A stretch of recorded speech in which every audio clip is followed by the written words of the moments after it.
All right then, good afternoon, ladies and gentlemen, and welcome to the second game of the March week 13. This game is between Foundation Cricket Club and Government College Ibadan Old Boys Cricket Club. This is one of the next level type of game, I call it. It's the battle of supremacy, skills, and tactics. Government College Ibadan will be taking the field to field first, as you have Foundation Cricket Club taking the field to bat, and we shortly be having the full team list of both sides as the game progresses. I remain your host for today, and the commentary box, Abayomi Ayonusi.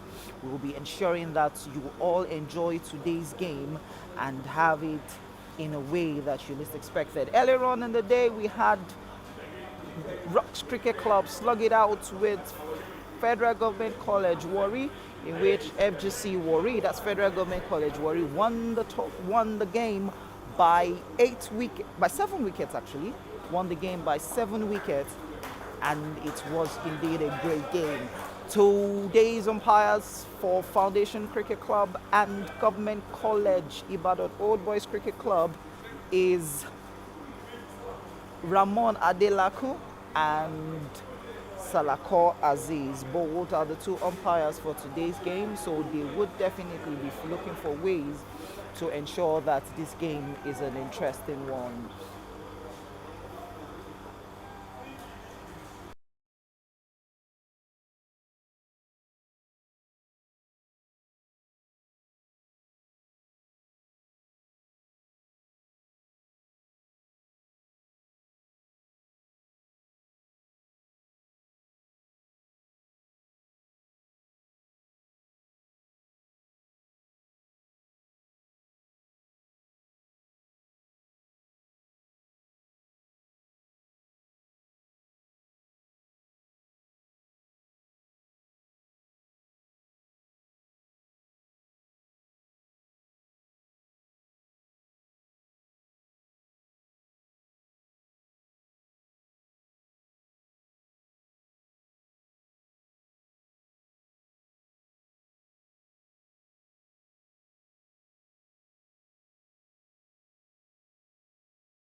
Isaac Okwe simming down from the Court of Appeal end. He's doing it perfectly well for his side, but has only considered one extra. So he would be looking forward to ensuring that that extra is cut off so that his side does not concede more runs in this first over. As Foundation Cricket Club are currently 2 runs.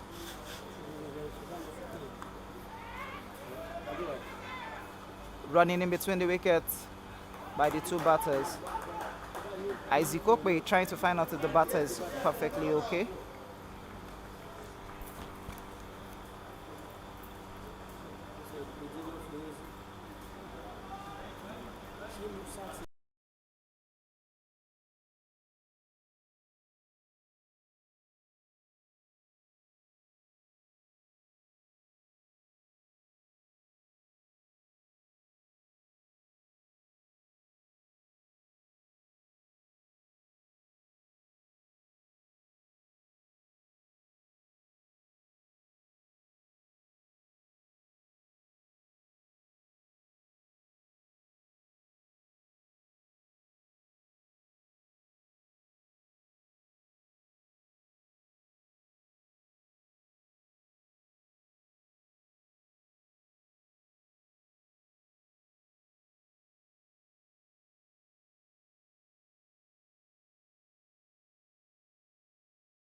It's the end of the first over, ladies and gentlemen. Government College Ibadan will be looking forward to ensuring that they have a very restrict Foundation Cricket Club to a decent total if they have any chance of winning this game.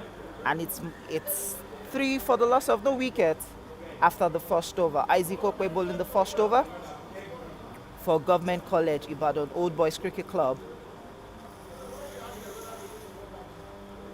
And coming in from the pavilion end is a spin bowler. This is really very strange from Government College Ibadan. Having a spin bowler coming from the pavilion end by the name Sylvester Okwe, the younger brother to Isaac Okwe and the national team captain.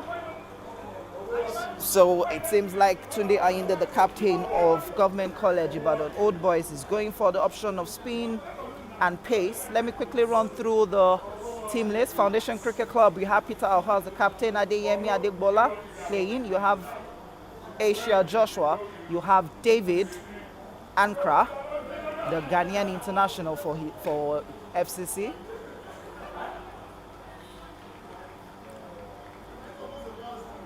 You have Emmanuel Boniface, Jimo Abdul Karim, Joshua Sunday, Kende Olabiwanu, Miracle Akibe,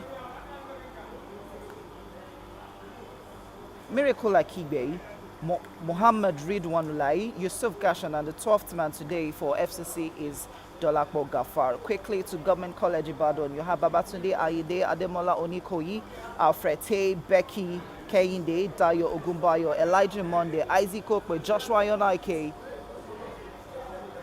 Michael Agbebwa, Esheun Odeku, Sylvester Okwe, and the 12th man, Okene David. Lovely bowling there from Sylvester Okwe. 2 balls bowled already. Dot balls they are.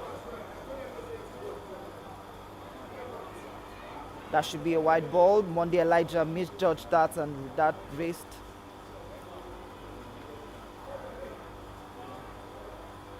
And that race for a single.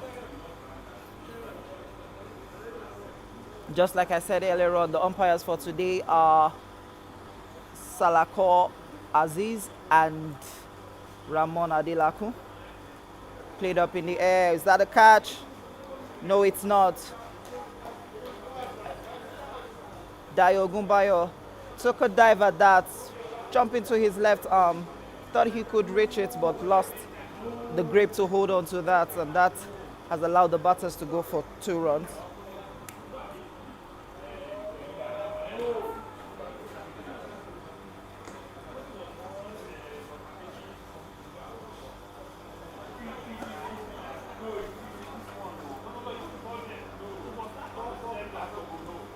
Sylvester Okwe bowled that perfectly straight to the batter, and that should bring us to the end of the second over of this innings. It is 2 overs gone, ladies and gentlemen. 2 overs it is, and FCC are currently 6 for the loss of no wickets. And the current run rate is 3.27 per over.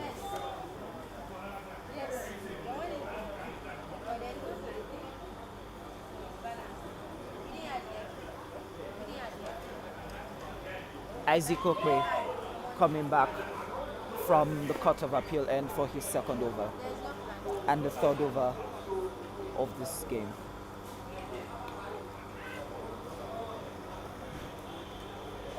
Very well played from the batter. Found the edge of his bat, beat gully and points, and that went all the way to the 45-yard, and they were able to go for 2 runs.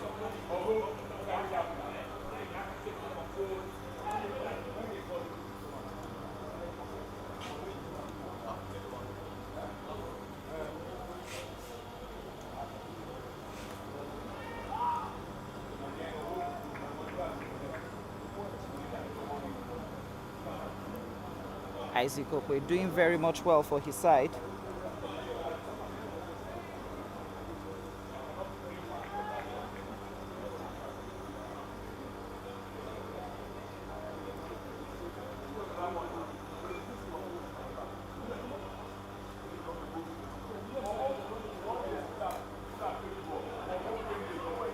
The batters be able to go for a single. Yes, they have. And what's the call? A leg by it is from umpire Aziz Salako.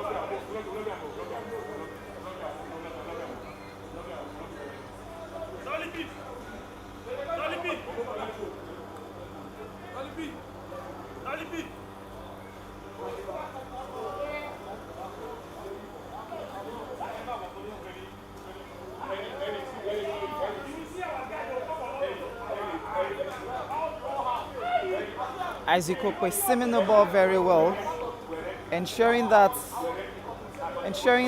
the batters have no response to his balls, and ensuring that nothing has any effect, not only to the batters, but also making sure that the pitch is being utilized well. Still no run. Shinwadeko picking up the ball, who's fielding our covers.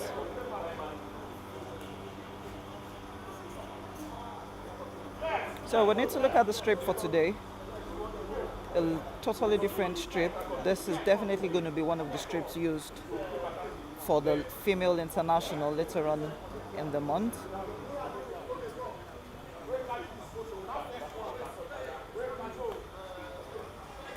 Shinwadeko racing in to prevent the batters from taking a single, but the batters were quick on their feet, and the last ball of the over was just a single, and that should bring us to the end of the third over, as Foundation Cricket Club are currently 10 for the loss of no wickets in 3 overs.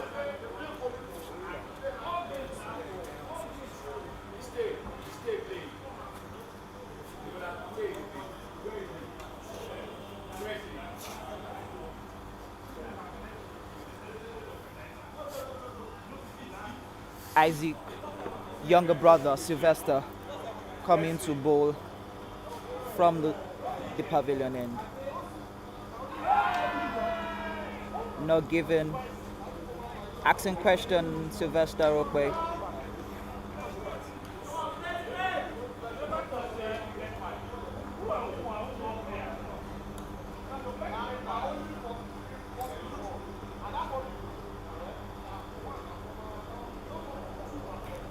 Lovely push there from the batters for just 1 run.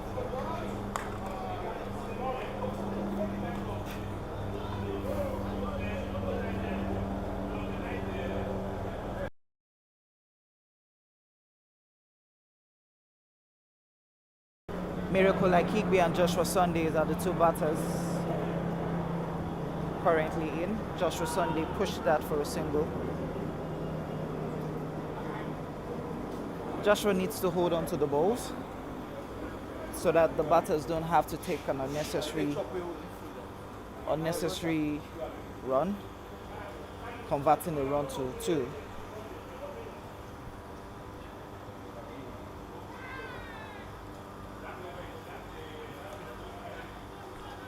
Two more balls to be bowled, as signaled there by umpire Ramon Adelakun.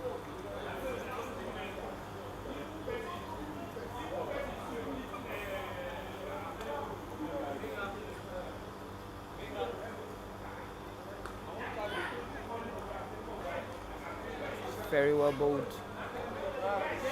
Good bowling.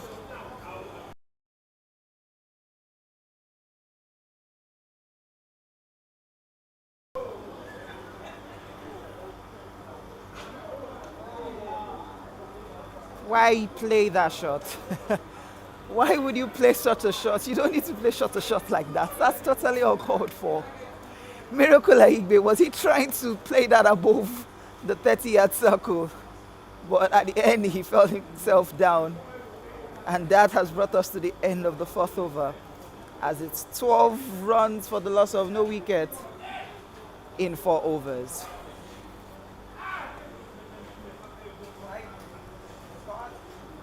Change of bowling for Government College, Ibadan.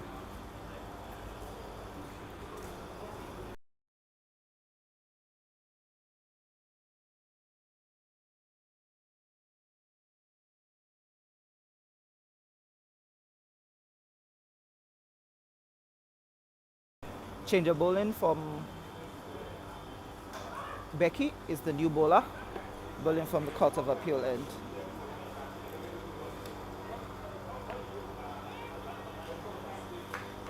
Continuing the same way as Isaac Okwe did.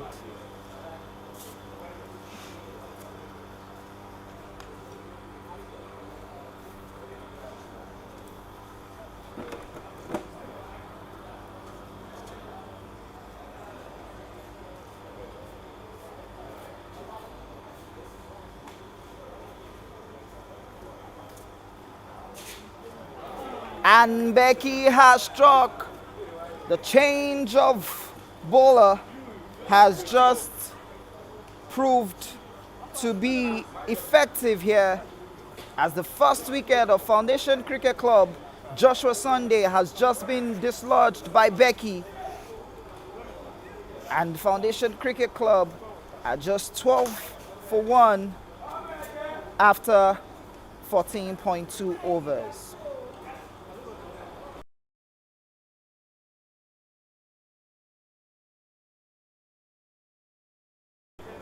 The new batter in is the Ghanaian international David Ankra.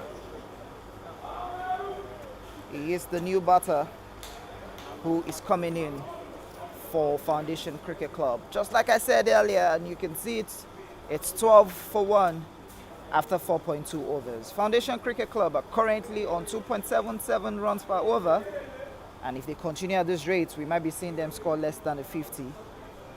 But I'm sure with the introduction of David Ankra, they might be looking at increasing the pace and ensuring that they have a huge total to be able to defend. Becky's introduction has proved effective for Government College. Hello, how are you? Is it going? for Government College, Ibadan.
Becky giving Ankara too much width, and he played that perfectly well, well timed, and good throw from Sylvester Okwe at point, preventing the batters from going for the second. Ankara having a go at Becky, who bowled that on the first stump line outside, and allowing Ankara start with a good swing of the bat.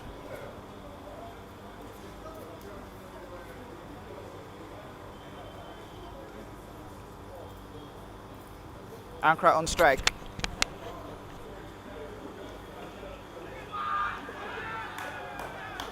Ankara. Seems like there's going to be a discussion between the umpires. But I think as the Salah call, the standing umpire is not moved by that. Is not moved by that, and he says it's not out. So also is the square leg umpire Ramon Adelakun also saying that the ball was there was no gloves to it, and the umpire signaling 2 more balls to be bowled. No ball declared by umpire Aziz Salako. I think that should be front foot, no ball.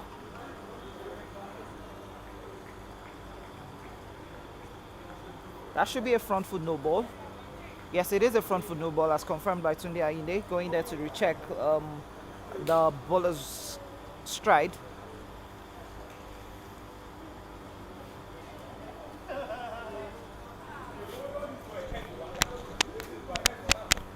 Ankara plates that up in the air, but that should be safe. Monday Elijah drops that, but it's still a no ball. Now he has a chance for run out, but unable to utilize that. Unable to utilize that. Ankara, lucky for that. But the batter was smart enough.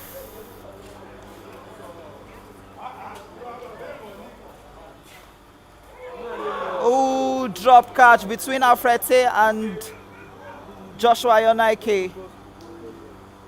That was a catch for Joshua Yonaike, but his gloves pushed it away from Alfrete, and that drop catch has ended the over. As it's 5 overs gone, 17 runs on board, 1 wicket down.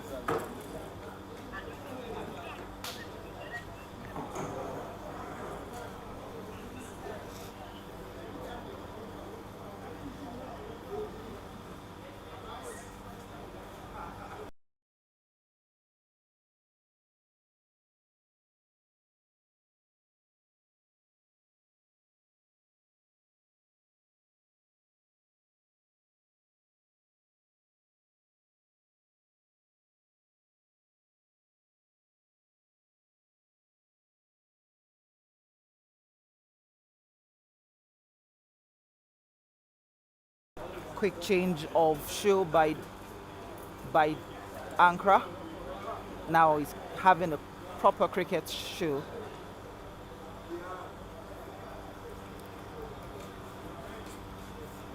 You're currently watching match week 13, the game between Foundation Cricket Club and Government College Old Boys Ibadan Cricket Club, and a change of bowling for Government Cricket Club, as you have Dayo Ogunbayo, I beg your pardon, Dayo Ogunbayo coming in to bowl from the pavilion end. We're currently waiting for Ankara, who is now set.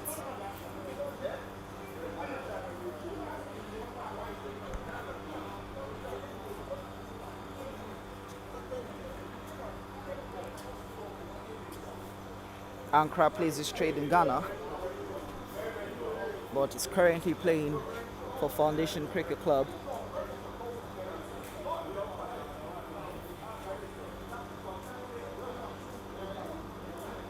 That should be a wide ball. Yes, it is a wide ball, as declared there by the umpire, Ramon Adelakun.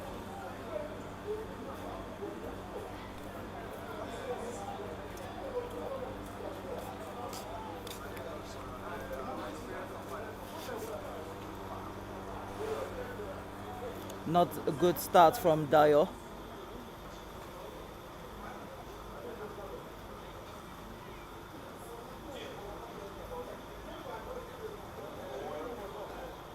Another wide, and the batters take advantage of Joshua Yonake not holding onto the ball for a single. That's a wide and one.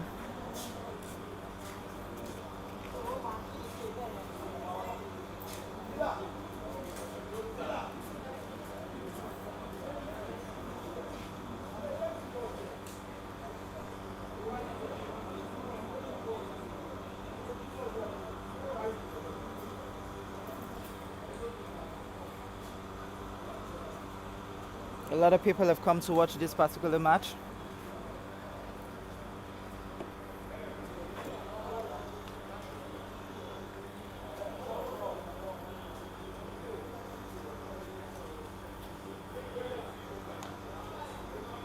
Well played by David Ankara, well bowled by Dayo. Seems like he's struggling.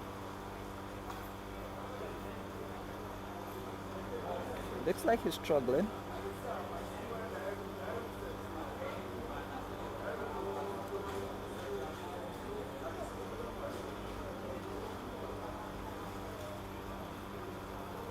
That's another wide ball. Did I race all the way to the boundary? No, Alfrete quick on his feet, but the batters also quick on their feet to go for 2 runs. Now these extras might become to get costly for Government College Ibadan if they aren't careful.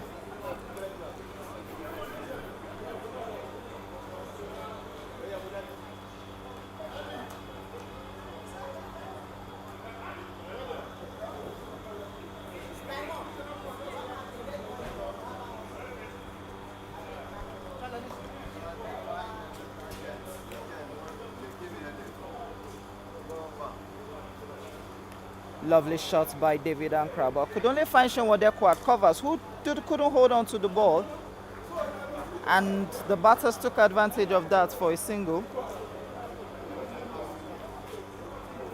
It seems like there's a lot of misfielding from Government College Ibadan today. The bowlers are bowling a lot of wides. The fielders are not holding on to the balls once it gets into their hands, so it's going to be a very tough call for their side. They're going to have any chance. That should be another wide. Yes, it is a wide ball. What's going on with Government College today? They're bowling a lot of wide balls.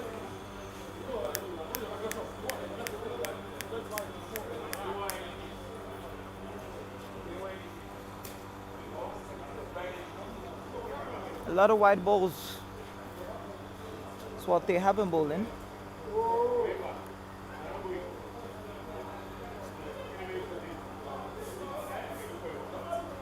And that's was not a run-out chance. Trying to look at the total number of whites that has been bowled today as at now, by Government College. A total of 11 extras, 9 wides, 1 no ball, 1 leg by. And it's just 5.2 overs.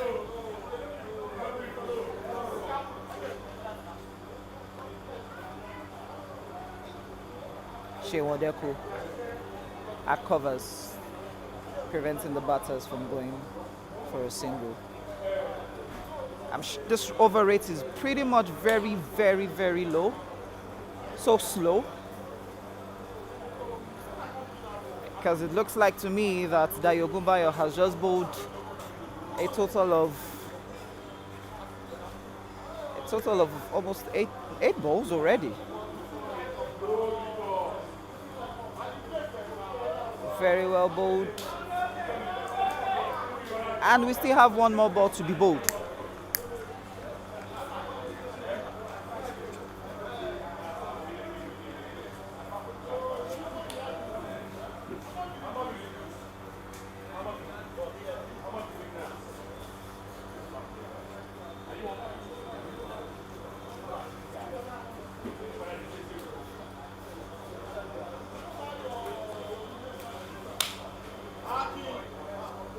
Straight to Monday Elijah at mid-off for a single to end the over. And it is 37 runs for the loss of 1 wicket in 6 overs.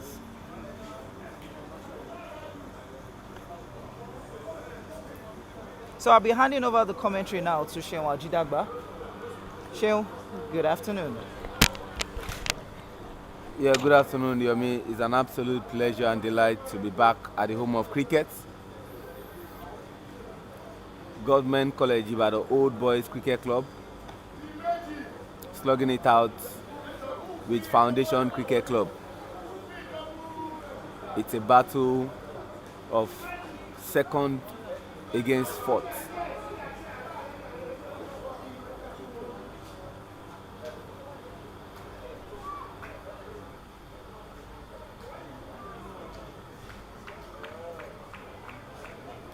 From the Court of Appeal end,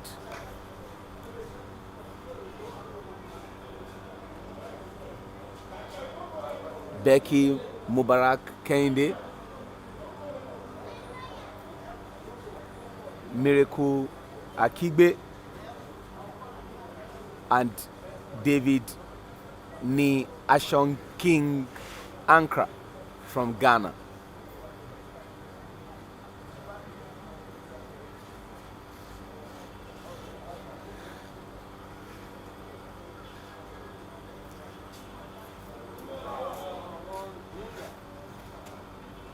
We shot 4 runs.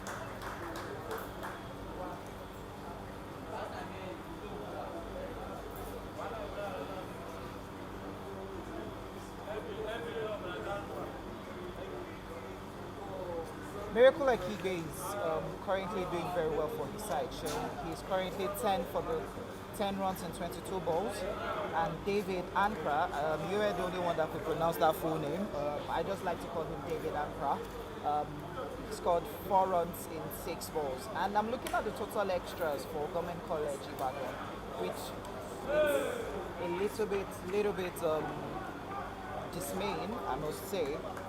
It's 11 extras in 6.2 overs.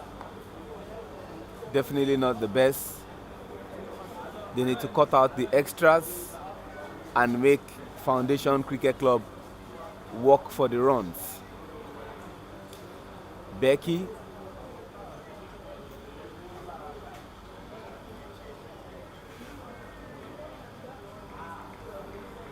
better bowling from Becky to Miracle. So there was a little bit of a change in the. Would should I say, in the relegation zone. It was just one team leaping over the other, but both of them are still in the relegation zone. Earlier on today, we saw Federal Government College Warri defeat Rocks Cricket Club by 7 wickets. But however, that game ended up with no table being moved. That's what I say. It didn't affect the table because both sides are at the relegation zone. But the way it seems like FGC Warri still has a chance of still climbing over the table. As 1004 has 2 games to be played tomorrow. So if they have any chance of staying in Division 1, they have to win both games. Well, it's over up. And I would definitely react to the game that happened earlier this morning, where you spoke about the team who was on 8th position versus the team that was on 9th position. The captain of the side, Babatunde Ayinde, the 3rd best batter in the league, behind Sulaiman Runshewe of Ibadan Cricket Club 1 and Yusuf Gashon, who is currently playing today for Foundation Cricket Club. Battle of 8th position versus 9th position was what we saw early this morning. Best put it as battle of relegation. It was a relegation battle. And at the end of the day, FGC Warri came out tops,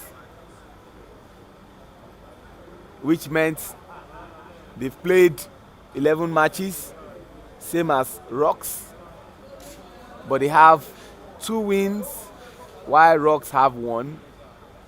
They've lost 7 matches, Rocks have lost 8, and their net run rate definitely will have increased.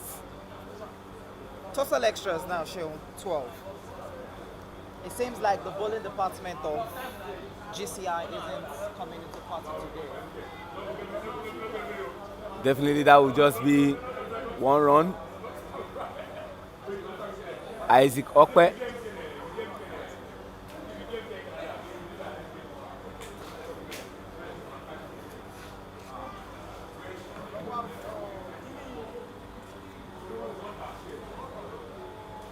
Last weekend,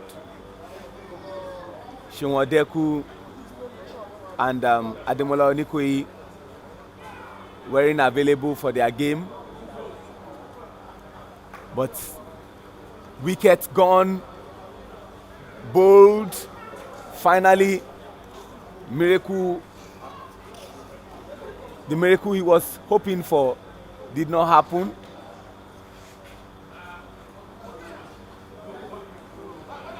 And out goes Miracle Akigbe, and in comes the number 2 batter in the league, Yusuf Gashon. Gashon has played 10 matches. He has had 10 innings. He has scored 254 runs before this game, and his highest run was 52 not out. He has 27 fours and no sixes and just 150 scored. No century. Let's see what Yusuf Gashon brings to the table. So it's a total of 32 for 2 after 7.2 overs.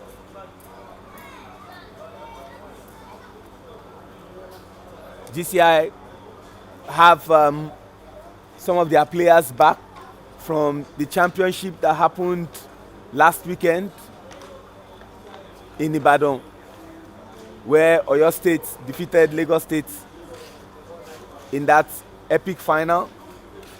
Some of those players are back. Shonwadeku is back.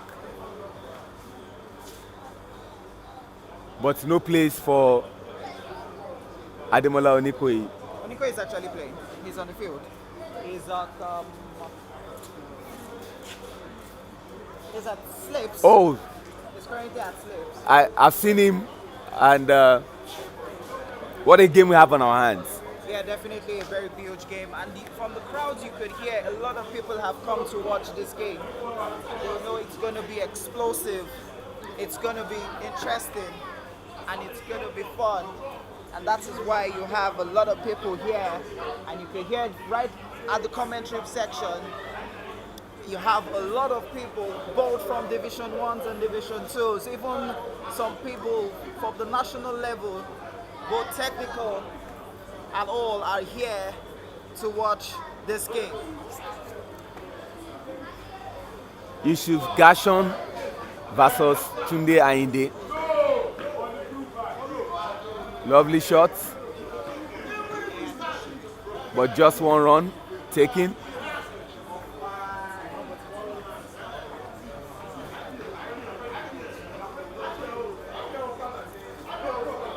Usually when teams finish their games, they leave.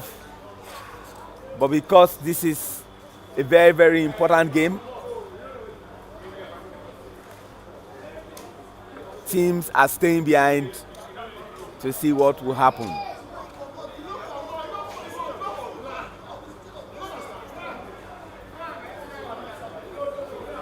Just one run taken. Good backup.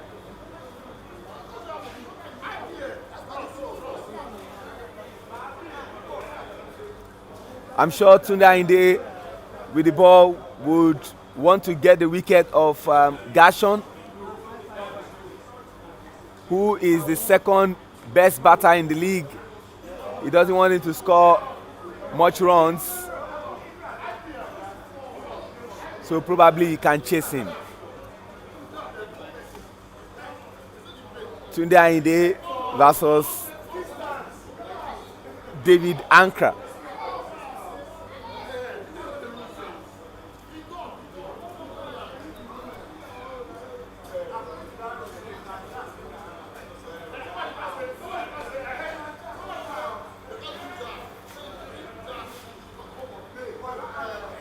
Very, very important in a T20 game that as a batter you avoid dot balls and you take every run over up.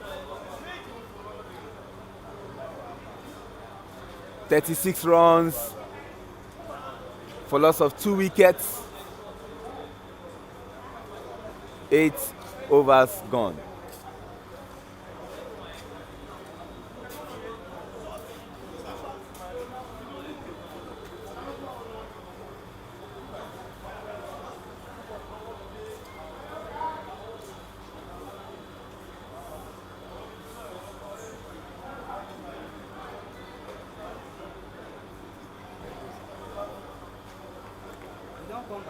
Becky coming from the Court of Appeal end.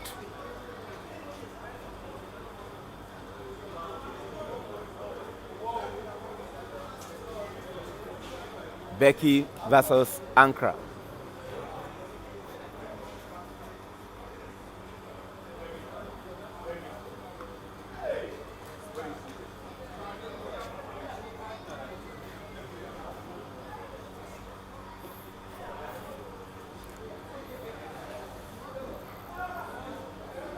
David checking the bounce of the ball.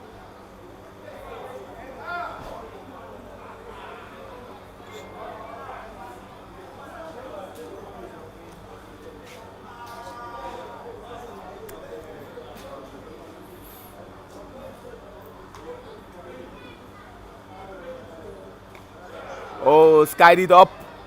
Is he gone? Yes! David ENGR is gone. Lovely catch from Sylvester Okwe. the captain of the Nigerian cricket national team. So I'm having a little bit of a confusion with pronunciation of that name. You call it Okpe, I call it Okpe. Maybe after the game we're going to ask both guys, both brothers, to actually give us the full proper pronunciation of their name. I know it's from the northern part of Nigeria. I think it's Okpe. You think it's Okpe? I think it's Okpe, but I need to get a double check. And you can see from the look of David Ankra, he's really distraught with himself, feeling I could have done better. I could have done better, but the game is still on, and in comes Jimo.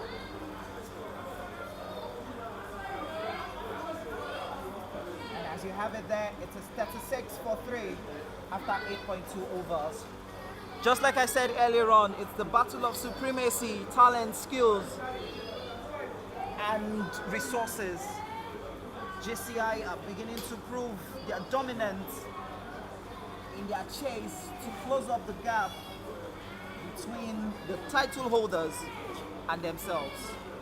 Ibadan Cricket Club are holding sway in Division 1. They are the defending champion. They've played fewer matches, 8 matches, won 8, lost none. They don't have any tie. Their net run rate is plus 2.834, and their points total is 32. It's very strange to say that Ibadan has not lost a game. Yes. So also as Rising Star Cricket Club, who has also not lost a game. Rising Stars Cricket Club might be third on the log, but they've played 7 matches. Unfortunately, last weekend, they'll be saying to themselves, it looks like a game we could have won, but in cricket, anything can happen. And that was the game against 1004 Stars. They were on 27 runs for loss of 3 wickets when Heavens came down, and they had to share points. But back to this finely poised game is a battle of 2 oldest cricket clubs in Nigeria, Foundation Cricket Club and Government College Ibadan Old Boys Cricket Club. In comes Jimo, replacing David King Ankra.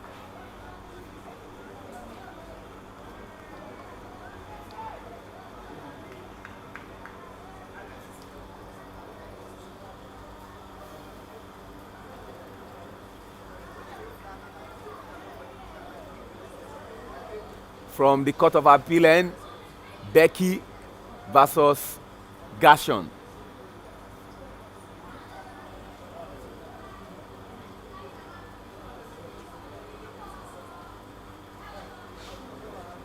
The wicketkeeper picks the ball before Michael Abigboa gets there.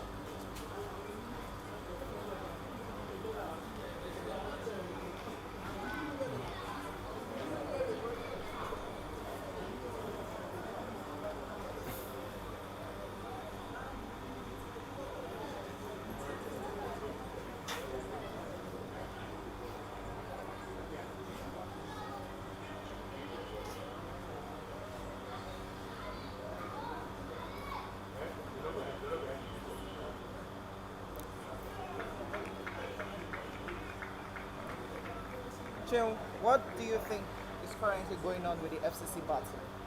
Because it seems like they are not utilizing the power play, which has been something you have always Harped upon on ever since you've been behind the commentary box. The power play opportunity has come and the power play opportunity is gone, but there is still a lot that can be achieved from this game. That is if the players apply themselves very well. But it seems as if the GCI team, aside from the extras that they are giving, which they've reduced a bit, they are not giving FCC an opportunity to score those boundaries. They are finding it difficult to score those boundaries. Yes, they are taking some singles, but you have to agree with me that they are cutting them to the barest minimum. And that's a wide ball. Yeah, but very well held by Joshua. Oh, former captain of Nigerian cricket national team. And he gets a praise from the man who took his position, Sylvester Okpe. Yeah, I think he willingly relinquished the position. Yeah, He yeah, wanted to concentrate more on so many things. yeah. I agree.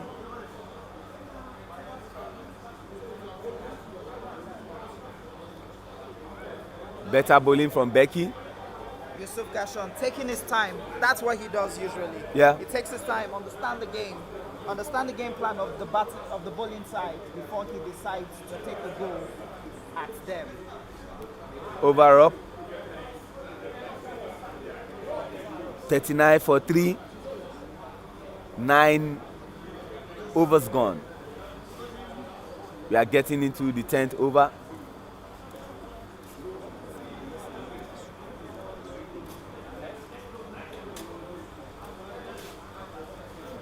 If at the current run rates they are 4.33, if FCC needs to hit up the accelerator, Yeah. because if they continue at this way, they might not cross 120 or 150. And Yeah. if you want to beat the GCI team, you need to cross above 120, technically 150, because the highest run GCI has ever scored has been 189. 89. So it means any team who's going to be defeating GCI needs to score above 129.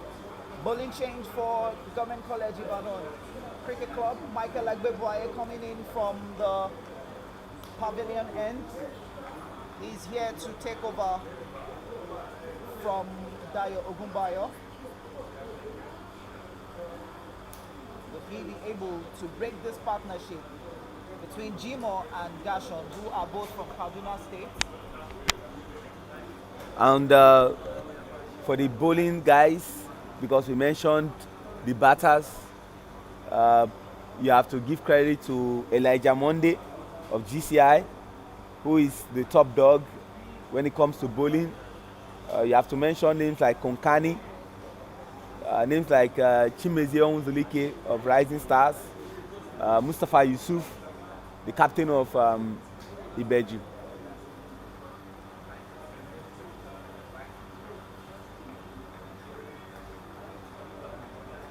On the leaders board for the league in Division 1, it's currently being held by a spinner. That's how interesting it is. It's actually being held by a spinner, which is Monday Elijah. Yeah. So it's safe to say that the introduction of tough wickets in Nigeria has proven that spin bowling is more effective in international cricket than we thought, because most Nigerian bowlers are pace bowlers. Well, you can argue for or against, but most teams would love an effective spin bowler. They are quicker to finish their overs than a pace bowler, and if they are effective, it's usually very, very good. I thought that was a no ball. The umpires know better. But if it's not a no ball, he should give him a signal of one bounce. He should give him a signal that it's one more. If he bowls another one like that, it's definitely going to be a no ball. So I'm sure umpire Ramon Adelakun would have probably given that one in already.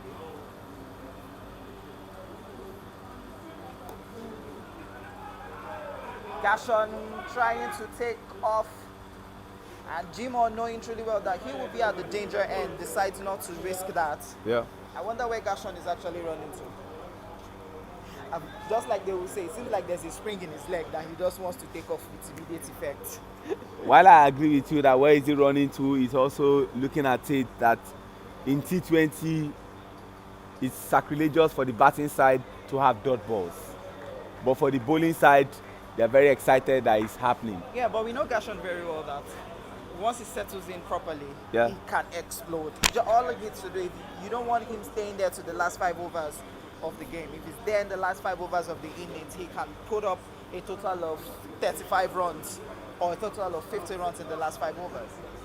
Well, it's not a mistake that Yusuf Gashon is the second best batter in the league, behind Sulaiman Rushewe of Ibeju Lekki Cricket Club. This looks like a decent over up until this moment for Michael. and the bowlers have been on top for GCI. Yeah, definitely. They've been on top for GCI. Just that the extras are still just there. They have to contend with that.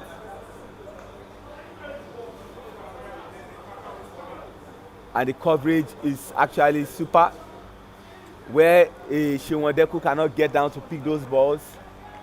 You have a Tunde Ayinde. There's right a Tunde Ayinde, the captain, getting down, and that's a good over from Michael Abigboa. Michael Abigboa used to be a former player of Federal Government College, Warri Old Boys Cricket Club. And it's strange to say, the last over we just witnessed, which was the 10th over, only considered 2 runs. That's why I'm saying that was a fantastic bowling from Michael. We know what Michael can do on his day. And this was a captain's delight. And when I mean a captain's delight, Tunde Ayinde definitely will be proud of what Michael did in that over.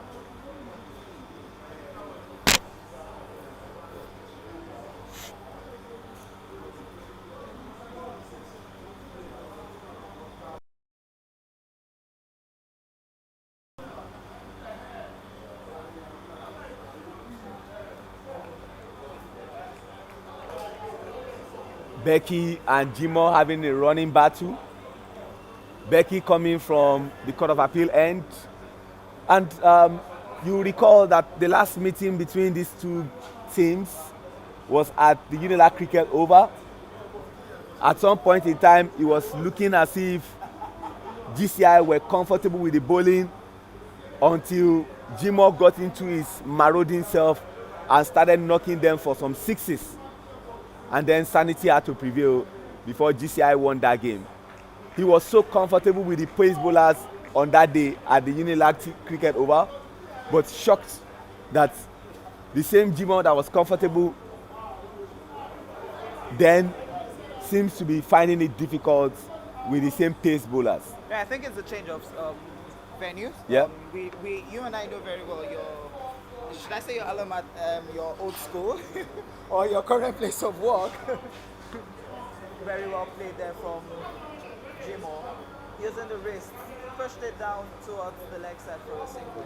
So back to what I was saying, Sheon, the two top wickets that we have in Lagos, the University of Lagos Cricket Oval and the Tafawa Balewa Square Cricket pitch.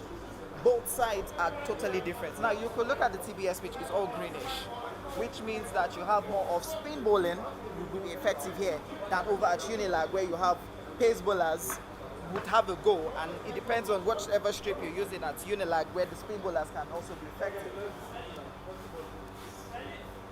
Much as Becky is struggling to get that line of wicket for Gershon, is still ensuring that Gershon does not score those boundaries. And we must say that history was made on this ground on Sunday, January 16, 2021, 2022, I beg your pardon, where the 12th wicket was officially commissioned, and it has 10 strips, which meant that there are 10 surfaces that we could actually play on. And 3 is going to be used for the female international. Yeah, and you just took me to a place I feel we are going to go to and talk extensively about, which is the Six Nation Invitational Tournament that Nigeria is hosting from the 26th of March to the 4th of April. I'll be keeping you up to speed. Good running, taking advantage of that wide ball.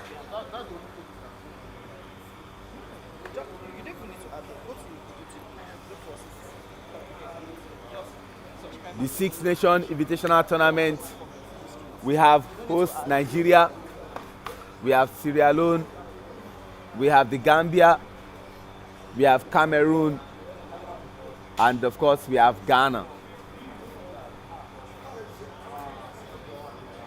The battle I want to say in that women international is between Nigeria and Rwanda, which has now become like a very fierce rival in Africa. Played up in the air, who's taking it? Shionwadeko right underneath it. He was almost going to miss it, but Yusuf Gashon is gone. See the smile on Becky's face, Joshua's face, and Shionwadeko's face. Yes, he knows the implication of dropping a Gashon. It is dangerous to drop a Gashon.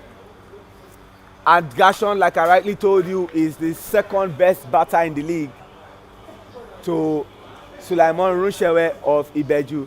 And the third best batter is the captain of GCI, and that's Tunde Ayinde. The wickets keep tumbling. They need to do something. It is tumbling, Shell, and as you have it, it is 46 for 3. 10.3 overs. This is definitely not the way FCC will be looking at, because they have a lot to play for and they have a lot at stake. So they would be looking for ways to rejuvenize themselves. Now into the middle is the captain of the side, Peter Aho. He will be looking to play the captain's innings for his side as well. As if FCC is going to in any way have a chance of winning this game, they need to score above 180, because we've been able to see that Government College Ibadan have been able to score above 180, and they're technically the only side that has scored 180 in this Division 1 league. So at this point in time, they would be looking for ways to get it all done.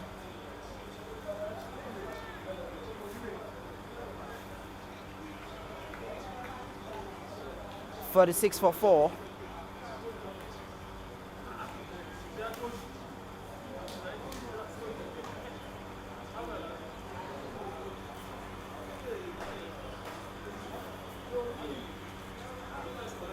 Michael Agbiboy.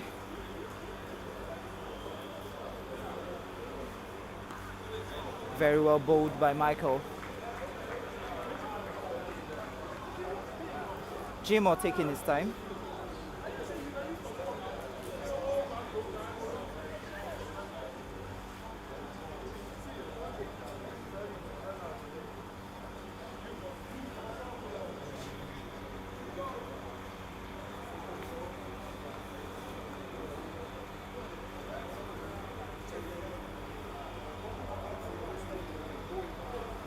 Good play by Jimo. Knew there was no protection at the slip area and just pushed it away from Joshua Yonaike, and that has gone all the way for just 1 run.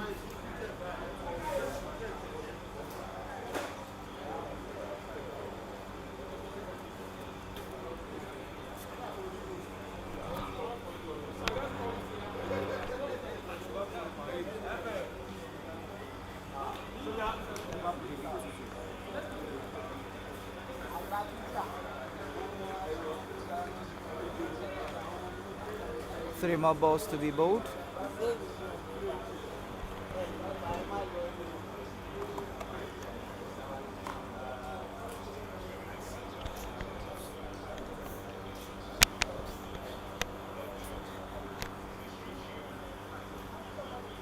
Short ball played up in the air. Who's going to take it? Come on, the Elijah. He drops it.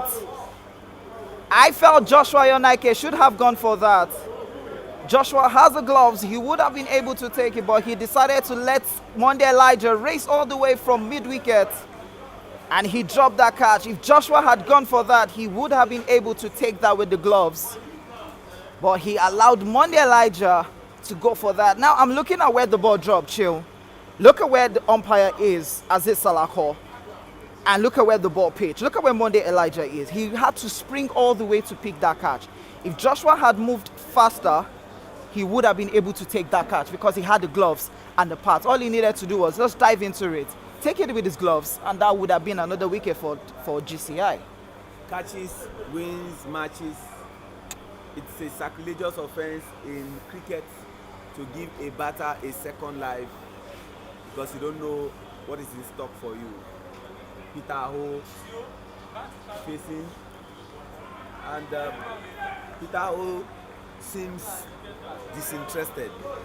I don't- Permit me to use that word. When I say disinterested, he's not wary of even checking those balls and taking those singles. He just wants those big shots, and they are not forthcoming. You shouldn't force yourself playing those big Yes. shots, Joe. Just play accordingly. Push around. Just keep rotating the strikes. You definitely get the runs. Rather than just try to keep flashing your bat, flashing. And Michael, give big kudos to Michael Agbeboy. He's been able to contain Mike. He's been able to contain the captain Peter Hall to one particular end, not making him score much runs, and that has brought us to the end of the 12th over as Foundation Cricket Club at 47 for the loss of 4 wickets in 12 overs. This is not what FCC envisaged. Coming from the Court of Appeal end, new bowler, YISHAWU Odeku taking over from Becky. Bahead. I'm not aware.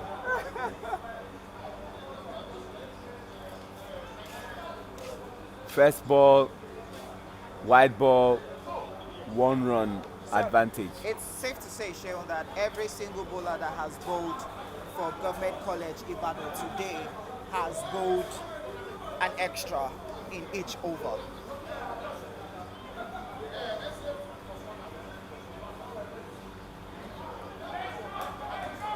Jimon needs to play in front.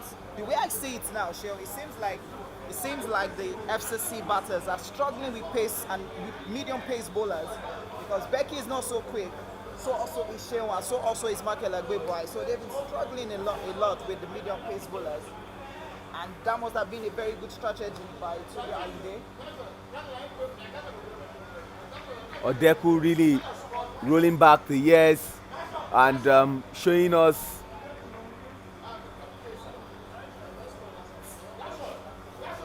that, hey, I might be aging, but I've got experience.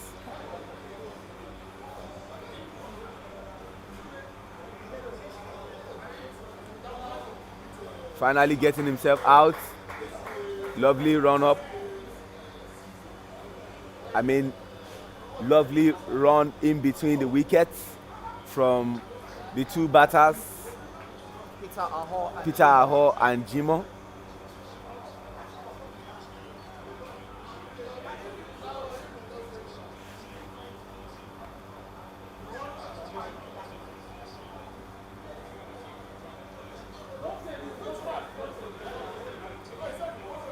Odeku is bowling with experience. Yes. While he was bowling to Jimo, he was bowling it up to him.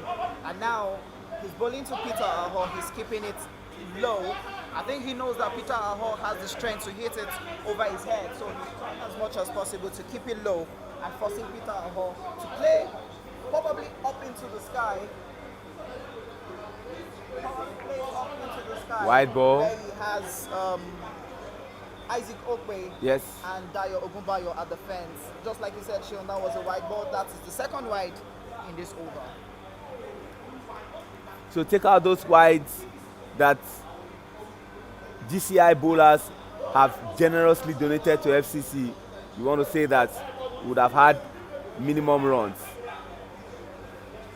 Oh, lovely pick up there from Sylvester. No run.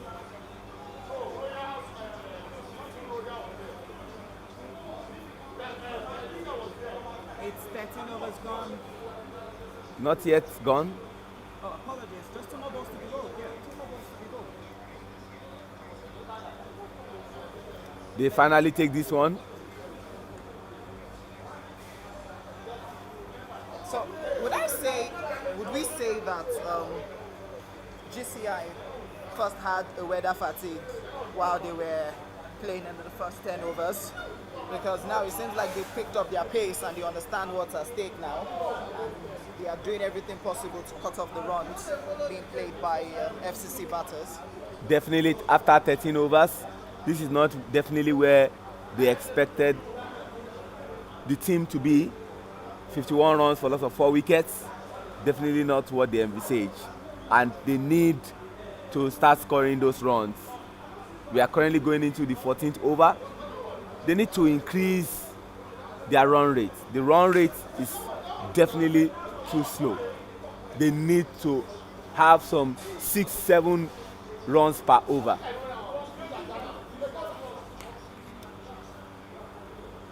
Good shot. Can they go for 2? Definitely not. Lovely pick up there from Becky. That seems like GCI believes that they can actually win this game. They're playing with so much confidence and so much relaxation. That's the way I see it. Well, you cannot say that for a game of cricket. Anything is capable of happening. But up until this moment, they are really on top. An overthrow there from Becky. Allowing the batters go for 2 runs, converting 1 run to 2. Yes. We have always said it that the surest end is the wicketkeeper's end. You're definitely right. Extra 2 runs donated. We said it before that they need nothing less than 6-7 runs per over to increase the trajectory of their runs.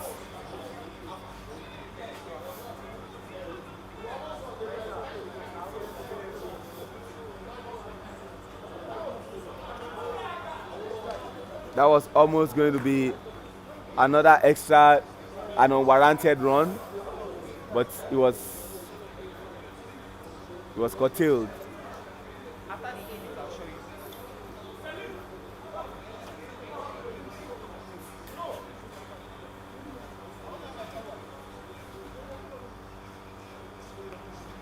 I'm sure there'll be tendency for them to start going for every balls.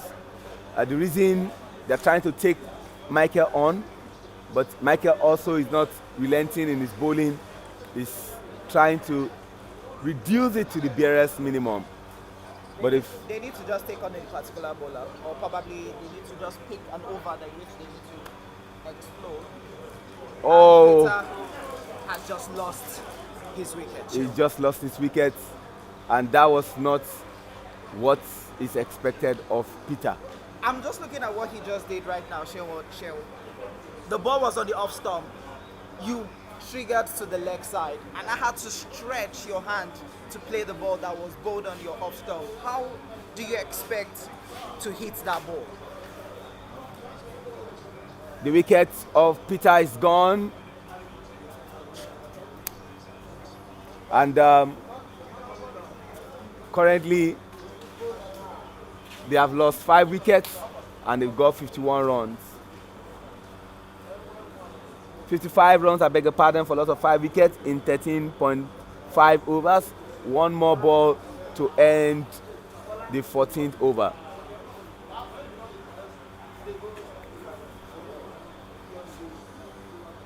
Boniface is the new batter. Yeah. Manuel Boniface plays in Kaduna.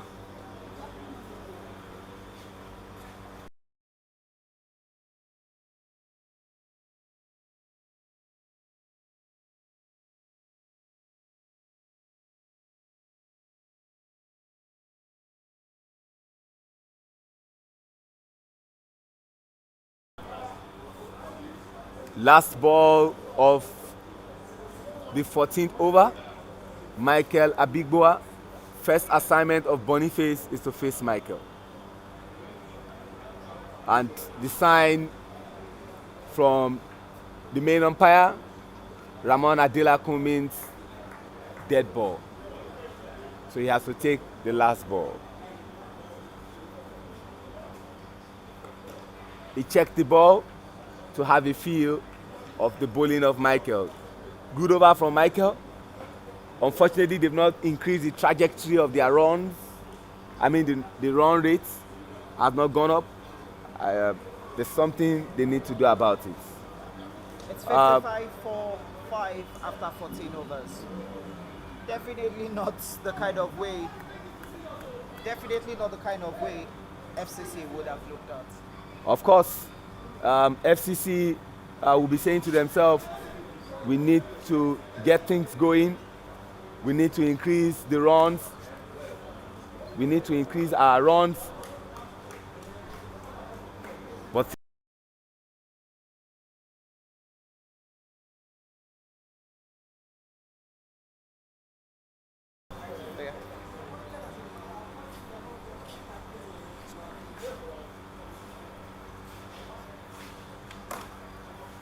Take it.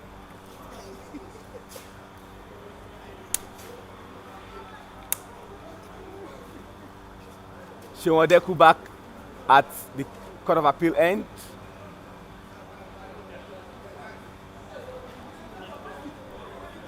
They take a single.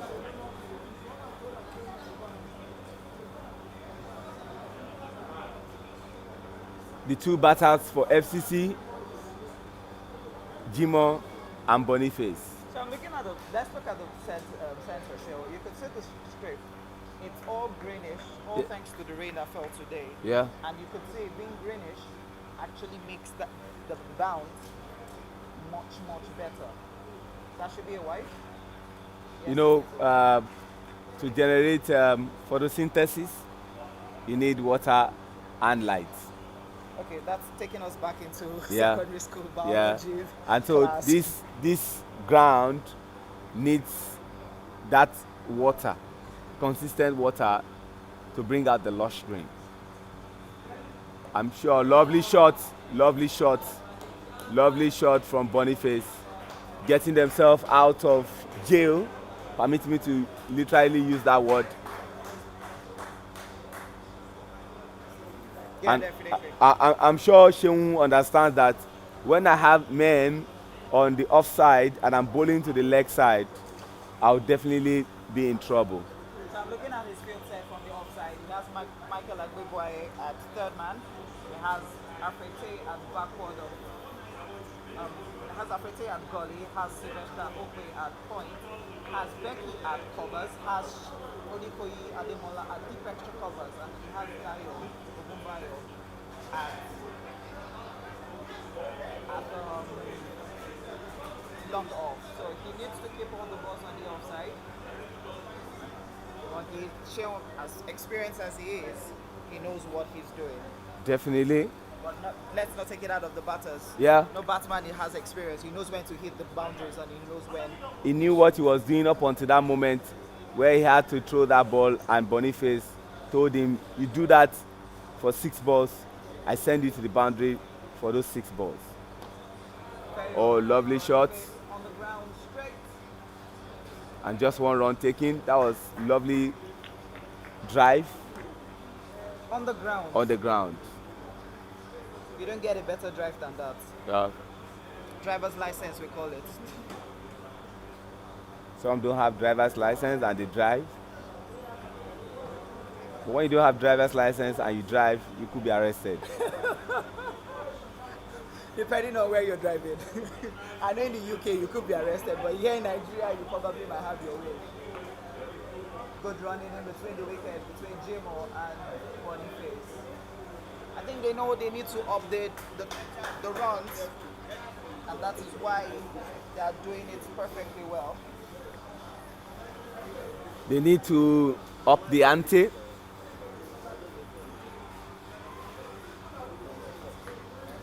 We are currently in the 15th over. 5 more overs to go. But I'm looking at this field, Shell. It seems like there is no bite, there is no zeal in the side. That's for Government College Ibadan. It's just like, you know what, let's just play cricket. Maybe because they have another game tomorrow against 1004, so they're trying to conserve their energy so that they won't use everything and probably lose players tomorrow.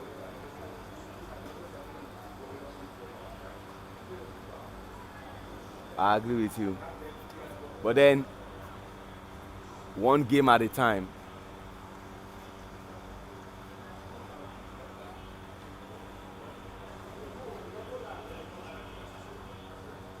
It's unsportsmanlike to be projecting a game that you have not played while you have one in front of you.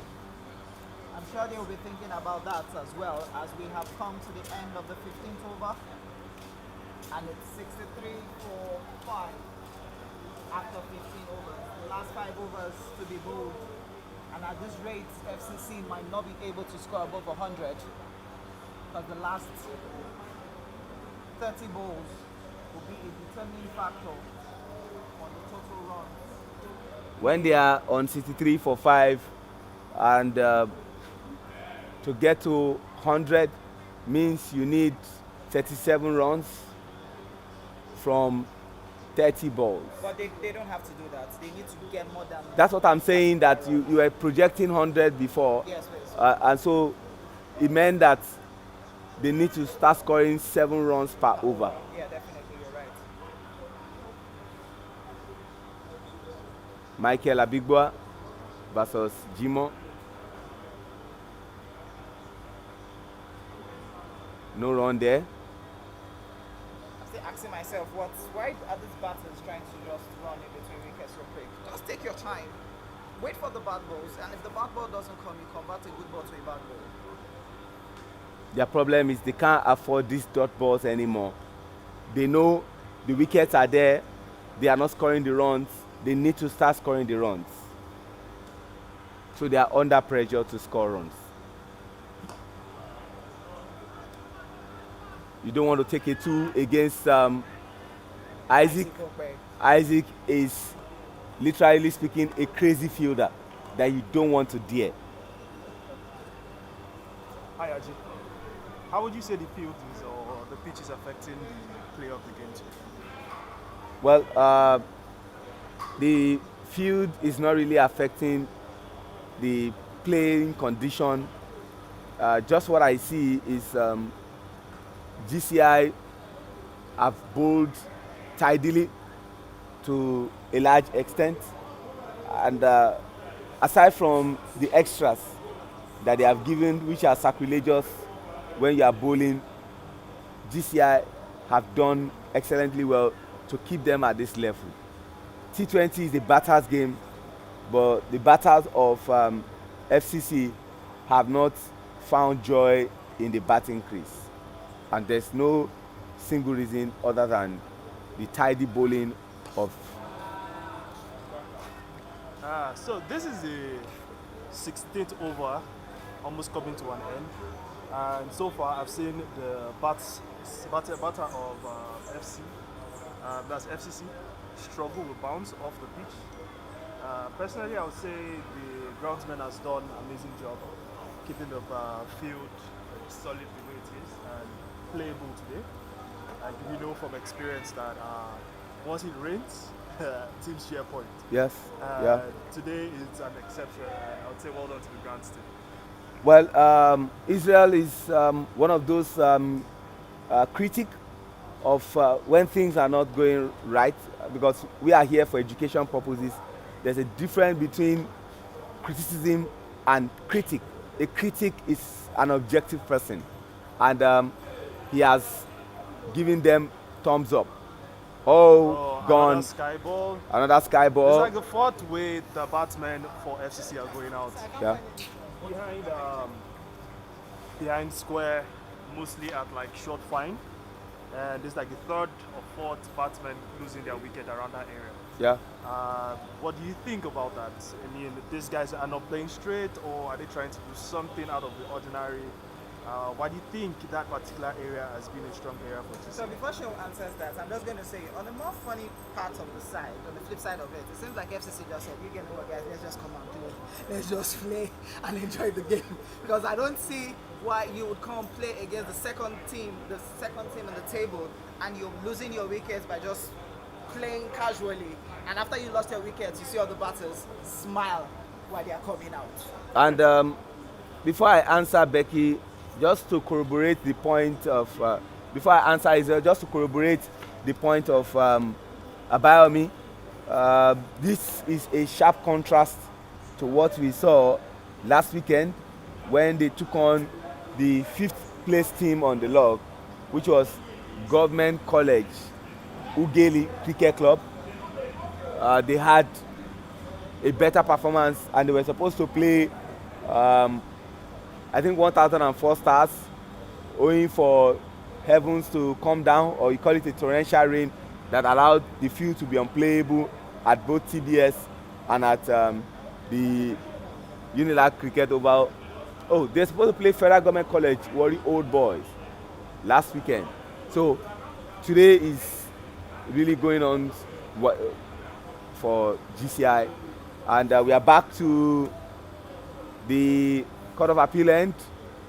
YISHAWU coming there, and in comes Adegbola Yemi. Watching YISHAWU bowl reminds me of what the Bible says. He said, the older the wine, the finer it is, right? I see YISHAWU lifting the ball off the seam, kicking, getting bounced off the pitch, and I'm wondering, what are the young boys doing? Are they learning anything from YISHAWU? Because he has been whipping the ball, putting his back into work, and getting the ball to kick off the surface of the pitch. Batman have struggled. Israel, I make bold to say that one of the most intelligent cricketers I've ever seen in Nigeria is YISHAWU. Sleeps, eats, talks, thinks the game. Would do anything for the game. Loves the game so much. And we talked about the extras that GCI gave to make FCC be on this run that they found themselves at. But for the extras, it will have been more disastrous than what we are seeing. And he has bowled 2 balls, and those 2 balls have been dot balls, which, like I said, in T20, it's tantamount to be locked up in jail if you are the batting side. Dot balls is totally unacceptable, but very comfortable for the bowling side. Looking at the scoreboard and the current run rate, like you said, GCI has given enough extras, right? So if you do a rough calculation and take out the extras, I'm pretty much sure FCC is not even doing as well as a test game, because I was watching the test game between Australia and Pakistan, and Australia maintained a run rate of about 3.67, and if you take the extras GCI has given, would leave FCC to about 3.3 thereabout, which is like a very worse record or a bad record in the T20. So doing 3 per over, and if they continue at that, or worse, we calculate at 3.5 per over, so they end up at 70 runs at the end of 20 overs, which we have seen some team defend in the actual sense, right? But at TBS here, 70 runs is actually very low total to put up. Definitely. Against a side like GCI. Yeah, we have got some crazy batters that can take the game by the scruff of the neck. And after the 4th ball in this over, they just made their first run, which alludes to the statement that you made that is keeping it tidy. I think up until this moment, this has been YISHAWU's best over. This has been YISHAWU's best over. I think he's going into the game already. Whoa! Did you see the Reaper? That was a Yorker, man. He had to dig to get it out. That is a perfect Yorker lens ball from YISHAWU. And typical Lasit Malinga. I don't think that's Lassie Malinga. I think that's more like a Rabada kind of Yorker. No, I don't even think that's Rabada. That is a type of bowling.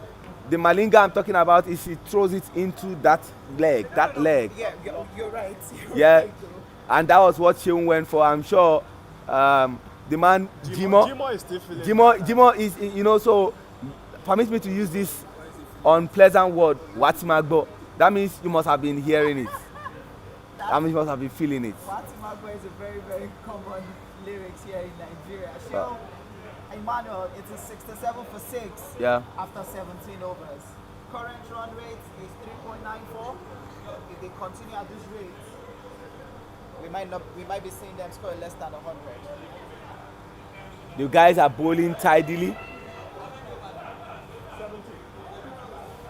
And back to the pavilion end is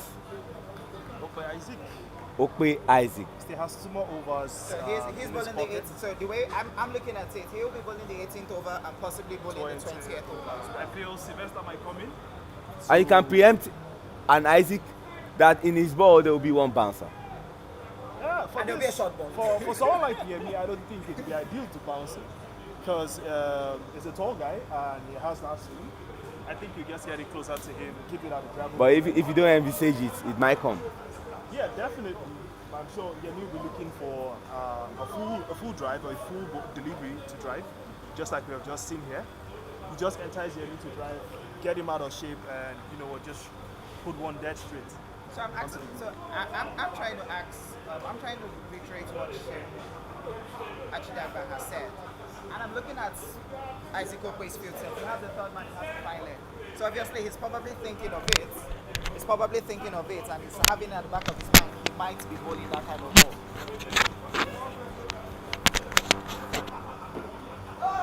Just like I preempted, you know what, get Yemi out of the line and bowl one straight, and you get your man.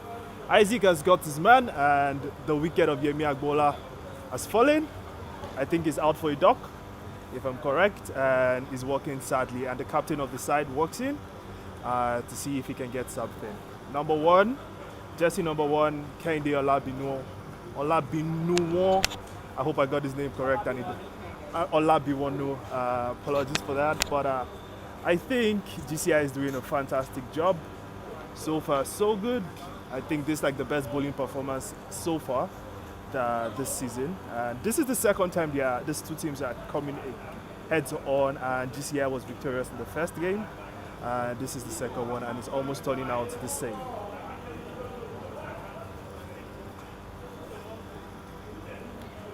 $67 for 17. 17 overs gone, 67 for 7. And we just had the skipper of the side, the batting side, strolling. And Isaac Okwe has 4 more deliveries in his over, and he has a spare over to come if the captain will bowl him again. What would you think Kehinde Olabiwonu's attack will be right now? He's doing truly well now. If the side has any chance of winning, they need to score above 100. For me, its mindset will be like, you know what, it's game 50-50 for the batsman, and he's going to come out to want to slug, at the same time to score some runs for himself, and also play the captain's knock if possible.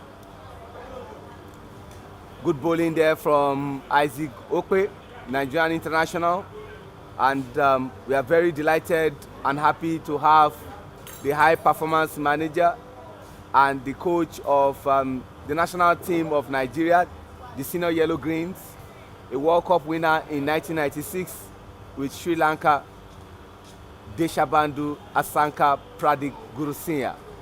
Hello. Asanka, good afternoon. Good afternoon, Gio. Always excited to have you. Before you continue, Asanka, have you learned any Nigerian language? Not yet. Not even Pidgin? Not even Pidgin? I have to. Okay, have you tasted any Nigerian food? Yeah. Which is it? I have tasted the basic one like yam and all this. Oh, okay. Show over to Those are not basic. Asanka, go deep and score me those runs that you scored for Sri Lanka back in 1996. But we have the coach here who is also coming to see games and by extension pick players that will be representing the national team of Nigeria. Asanka, let's first start from the surface. 10 strips, TBS, tough wicket. How excited are you? Well, look, it's good to have tough wickets, and especially here in Lagos, because this is like the heart of cricket in Nigeria, and to have this kind of facility is really good for the players as well. But I always say making and having the turfs is one thing, but maintenance is and keep preparing it is where the most important part is. Because if you don't maintain it properly, all the money you have spent on building it is just gone out of the door. So you have to maintain and look after the wickets well. Valid point made by Asanka that maintenance is very, very important, and I'm sure that the federation knows how much they expended on getting this tough wicket ready. They will not want to joke with the integral part of it, which is maintenance. Overall, but Asanka, your overview of the Club Cricket Committee League, what you have seen, you've been around, seen games, your overview of the bowlers, the batters, the fielders, the wicket keepers. What have you made of the league? Your overview is what we want now. You want me to tell the truth? I need the truth. Look, I think it's good to have a league, but I still feel after watching it for about just over 2 months, the standard of league cricket is still very low to what we're expecting our players to get prepared and come and play in the national team. The competitiveness is not there yet. And you cannot get a team player to just come into a national pool and actually put a switch and say, I'm ready to play. It doesn't happen, it happens here. So I think the standard has to be increased. There are certain clubs, absolutely, when they play each other, it's very competitive. But the issue is like, even 2 clubs playing now, 2 strong sides, but 68 for 6 or 7 doesn't give any justice to the wicket as well. It's a good wicket. And if you can't get runs here, my question is, how are we going to get runs in the international game with much better players playing against us? So, seriously, the domestic structure has to be looked at and fix it soon, because you cannot perform at the high level if your domestic structure is not competitive. And that is something we have to do it, and you have to do it soon. I'm sorry, but that's the truth. Well, while I want to agree with you because I was privileged to be with you in Rwanda, Kigali, where we went for the ICC Regional Africa Qualifier for the World Cup. What do we need to do to get to that level that you want to take Nigerian cricket to? You've spoken about this is the nursery for talent development. This is where we pick players to represent the national team. And you have made a valid point to say you are not happy with the standard. You also said sometimes ago on December 4, 2021, I listened to you carefully where you said T20 is a batter's game and you are not impressed with the batting. What do we need to do to correct this anomaly? Because it has a way of helping you. It is. I think the number one thing, the way I look at it, as I said, it's just my opinion at this stage, is you've got to get a smaller number of teams as well in different divisions, because when you have a higher number of teams, it's spread out, the talent is spread out. And Nigeria, at this stage, it doesn't have the luxury of having a huge pool of talented players, of 100 players or something. But if we stick to about 5 or 6 teams, we might be able to have, or even 4 or 5, have a really solid spread of players playing against each other, where the competitiveness is there. That's where you need to. These players need to be tested every day, day in, day out, of playing against tough bowling. And this because, as you can see, most probably, the ball comes quicker than these players are used to, and they're struggling with it.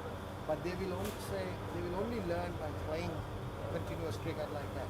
But sometimes tomorrow's game, one of these sides might play a team which is very weak, and the ball won't come on like that.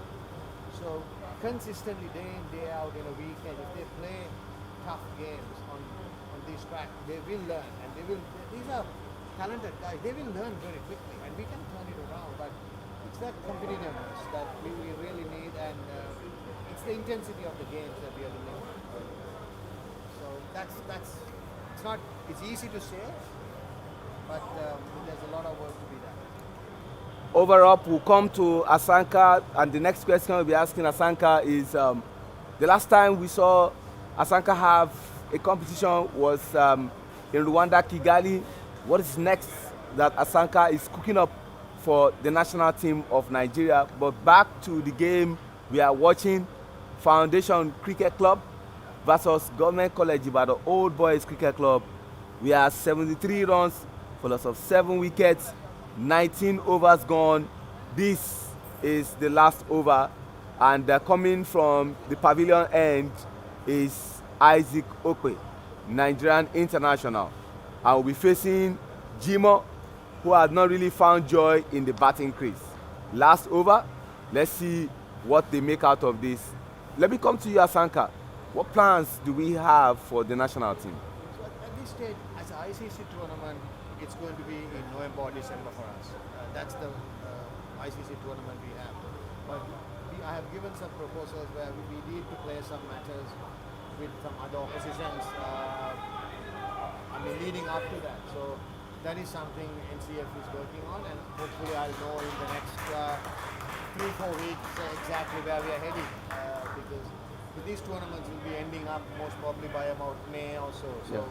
And after that, what are these players are going to do? Because it's a rainy season in Nigeria, and we need to me, is when the season is finishing, that's where we need to play against a good opposition side, whether we bring them here or go somewhere, so that these players have been playing cricket and they're ready, rather than bringing them around September or something and suddenly picking them up from nowhere and taking them and playing and expecting miracles to happen. So it's not fair by the players, because they haven't been like preparing well, but now they have been playing a lot of cricket. Yes, we had to fine tune a lot, but that is easy to do rather than starting from scratch. So November is the ICC tournament that we have. We still don't know where. And November or December, that's the dates they have given us. Asanka, finally, before I let you go, Nigeria is hosting a six-nation T20 competition for the female, and we have teams like Nigeria, the host, Rwanda, the Gambia, Cameroon, and Ghana. What are your expectations of the female team? Because you are not the coach, but I'm sure you'll also be around to see what the female can do. So I have been working with the female team last 2 weeks in Benin. I came back last week, and then the team is a squad of 18 players are arriving on Monday, and I'll be taking them over for 2 weeks with the women's coaches here. So and hopefully it's not easy to prepare them in a shorter period, but still we are going to put them through, because very simple, these girls haven't played on this track. There's bounds, the pace is different. These girls need to practice and play some games on this track to learn exactly how to play, not just batting, bowling. So that's what I'm going to try and work with them, and then the women's coaches will take over for the tournament. Absolutely, I'll be here watching them and cheering them as well. The team is talented. It's just getting to understand a lot more about the game knowledge, when to accelerate if you're batting, and when to attack when you're bowling. Things like those little things, but they are sometimes the most difficult things to learn quickly. Excellent thoughts from a World Cup winner with Sri Lanka back in 1996. Excellent thoughts from the coach of the Nigerian cricket national team, Deshabandhu Asanka Pradik Gurusinya. It's a pleasure having you join us on the commentary box. Thank you very much. Have a good afternoon. Thank you, Asanka. Shew. Yeah, ladies and gentlemen, it seems as if GCI just wants them to get to some difficult runs that will be putting themselves in unnecessary stress. This should have been a game that should have ended before the 75th runs, but hey, they're giving them some unnecessary extras, and but I'm sure both anchored. Finally, the wicket is gone. The wicket is gone. So I'm going to look at the statistics right now. The total catches taken today by GCI has been 4 catches have been taken today by GCI. First one was by Shehu Deco, then followed by Becky, then another one by Sylvester, and we just saw one taken now by Isaac Okwe. So it just means that the team knows what they are doing, and they're ensuring that FCC has no reply to whatever is being thrown at them. The young man going in just has just one ball to face. He has just one ball to face. So it's more like saying, you know what, thank you for coming. The bat's not working. Just going to face one ball and sign. No, so I said it earlier. I said FCC batters just lose their wickets and they smile strolling out. It's more like they don't have a game plan for today's game. You know what? Let's just play, and we know we can't beat GCI. We're not ready to put up a fight. That's the way I see how it is. 79 for 8, 19.5 overs, one more ball, and you can hit him for a 6 if possible. I doubt it. While I was craving for a 6, Played on. he got a That's the wicket. most difficult or the awkward way to get dismissed. Played a perfection, but his front foot hit the ball back into the stumps, and the bells just had to be dislodged. And Kehinde Olabiwanu has just lost his wicket, and that has brought the end of FCC's innings to an end, and FCC are 79 runs for the loss of 10 wickets in 20 overs.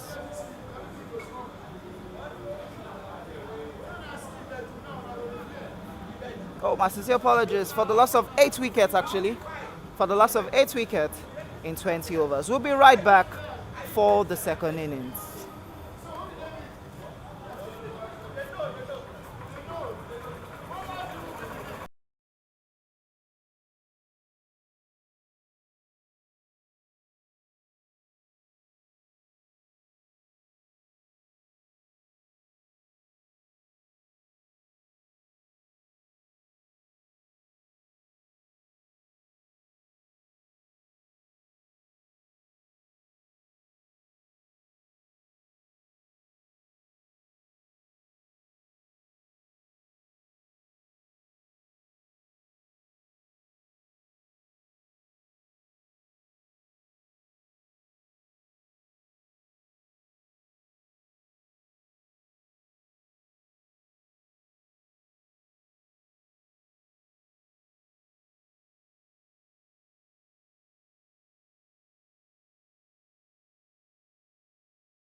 All right, we are done with the end of the first innings, and it's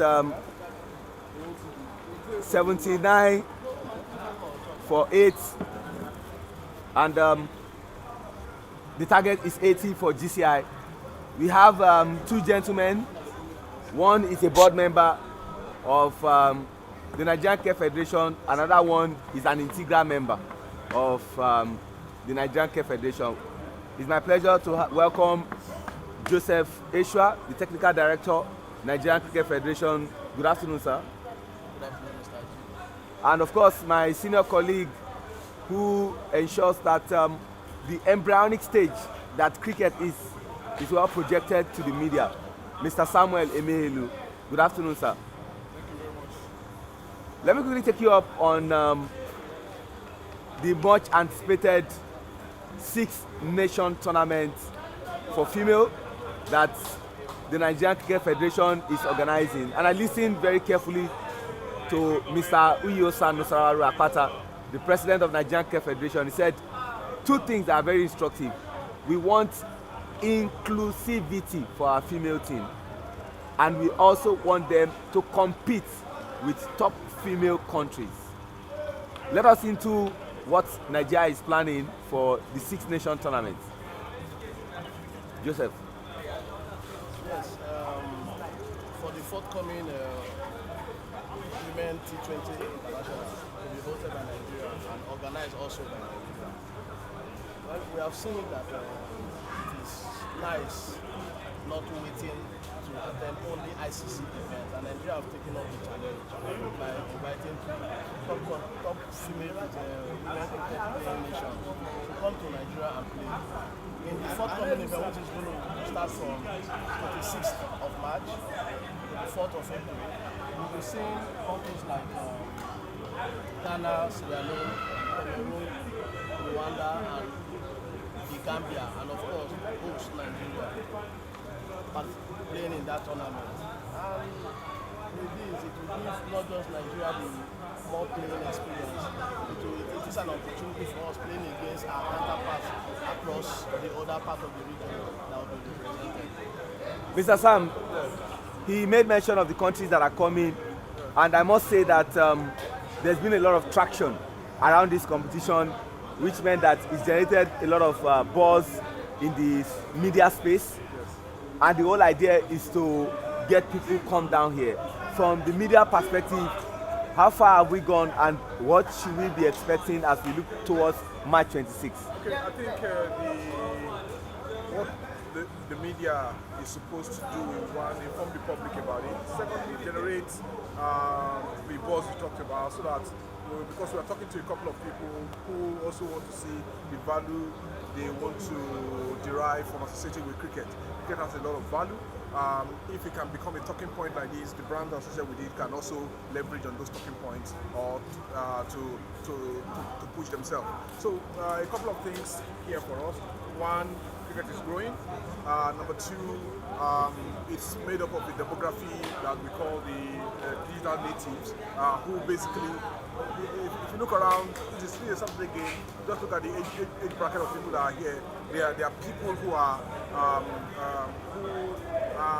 technology adopters, who are really, these are things we want to sell. Those are things we want to let people see what we are doing. You understand? And again, like I said, we are also a gender inclusive sport. That's why we are also pushing the female brand of our game forward. Mr. YishawU, I recall the first bilateral series that I saw was between Nigeria and Rwanda back in 2018 at Abuja. We won the series 3-2. We took a 3-0 lead, but they came back and tried to salvage something that looks more like an embarrassing defeat. But over time, there seems to be this mini rivalry between Nigeria and Rwanda, and some persons are already pushing the agenda of the game to watch will be Nigeria and Rwanda. Do you share the same sentiment by some persons? Yes, that's very, very true, in my opinion. Well, you see, Rwanda as a country, they've seen that they've not been able to make it so much to the top through the male cricket, but they have actually taken their female cricket very seriously, and they want to do everything to make it to the top with the female cricket, maybe first or maybe the male later. But they're coming to play in Nigeria then in 2018, when we thought it was going to be like a whitewash, like beating them 5-0. We saw that after 3 games, they came back winning the remaining 2 games. So Nigeria won the series, but it was a good fight. Now, we've played them in Rwanda also when they invited us, and you could see the fight they put in. Today, they are planning to come back to Nigeria in our own fight. They want to win the tournament, trust me. They are coming with that belief that they want to win the tournament. And our ladies don't want to hear that Rwanda wants to defeat them. So the rivalry we are already talking about, to me, is true. Because we'll be saying Rwanda fighting to win the same tournament Nigeria wants to win. But also, don't forget that the rivalry is not just Nigeria-Rwanda. We have this rivalry in the female cricket between Nigeria and Sierra Leone also. So we'll be seeing the battle between Nigeria and Sierra Leone also in this tournament. My final question to you, before I ask Mr. Sam his own final question, let people understand the format we are adopting. Is it double round robin? Is it just going to be one single game? You are a technical person, and I'm sure you have an idea. We have 6 countries. What kind of format are we adopting? Yes, we have adopted the T20 format, but what kind of format are we adopting? Is it a group format where teams will meet in the semi-final, or the team that tops with the most wins eventually wins the tournament? What kind of format, Mr. YishawU, please help us understand? Yeah, we are not planning to do the league format. The teams have been divided into groups. So there's a group A, there's a group B. So Nigeria falls in one of the groups, and from there will be like a semi-final before we now have a final and also a third place game, because it's a six-nation tournament. We'll be having first, second, and third position to actually be battled for in this tournament. Finally, Mr. Sam Emehelu, the president of Nigerian Care Federation, is a man that is full of surprises. The last bilateral series we had in Unilag between Nigeria and Sierra Leone, nobody envisaged there was going to be $100 for man of the match performances. 5 was won by Nigeria, 1 was won by Sierra Leone. Is there any incline that there might be a surprise that is coming up? I can assure you there are surprises. Even to a large extent, this bilateral series is a surprise, because not a lot of people in the community was hush-hush until it became dawned on people that it's actually happening. You understand? But I can tell you that inside this surprise, there are other surprises that are coming up. With due respect to board member, you should be breaking all of them. But like I tell, this is a surprise. I don't have the full clear, but I'm sure that as the tournament progresses and as we still begin to arrive, there are more things that will be unveiled to us, including the partners that are also trying to unveil, people that are supporting us, people that have seen the great work that cricket is doing, the projection. I want to leverage on on the publicity, leverage on all the good work that have been done by the present board. I'm sure there are plenty of surprises that we're going to come up with. They have asked Mr. Aisha the final question, but Mr. Sam politically and stylishly pushed it back to Mr. Aisha. There's this emotional sentiment that is attached to female or women, and the whole essence of pushing this thing to the media is to have a lot of fan engagement. Are there going to be places for secondary school students to come and watch Nigeria play on a very wonderful surface? And is there going to be some giveaways that would always want to make you come to the cricket ground? Okay, yes, let me go to the stylishly pushed to me from Mr. Sam. Well, definitely there will be surprises. Trust me, there will be surprises. But I want to assure you that at this moment, the sponsors are still coming forward. They are still coming forward. So it will not be right for us to start announcing those surprises. That's what they are surprising. But trust me, there will be things that are going to entice the players, not just the players. As you have said, the secondary school students, which we have planned to come in here to watch, all the junior cricketers around the Lagos State axis, and also around the southwest that may want to come and watch. They are all invited to come and watch also. And we'll be expecting to see a lot of secondary school students to start with on this ground, mostly the junior female cricketers in Lagos State, since they are the hosts watching these games. One thing I will still ask you as we get set for the second innings is the technical director of the Nigerian Care Federation, Mr. Joseph Aisha, will still come and tell us what are we expecting for cricket for Nigerian University Games that is starting before that one. I must say a big thank you to the board member, technical director Joseph Aisha, and of course my senior colleague and one of the chief strategists when it comes to media, Mr. Sam Emehelu, for blessing us with their presence and helping us to understand what Nigerian Care Federation has in stock for female cricketers as we look forward to the 6th nation T20 female competition that Nigeria will be hosting from the 26th of March to the 4th of April. Thank you very much and God bless you. All right, job done. Back to the second innings. Yeah, Sean, back to the second innings. You really had a go at the technical director and I call him Big Sam.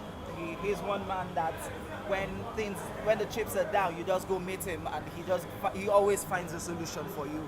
There is no way you would ever meet Sam and you would not find a solution. Still, the target for Government College, Ibadan Old Boys Cricket Club, is 80 runs in 20 overs.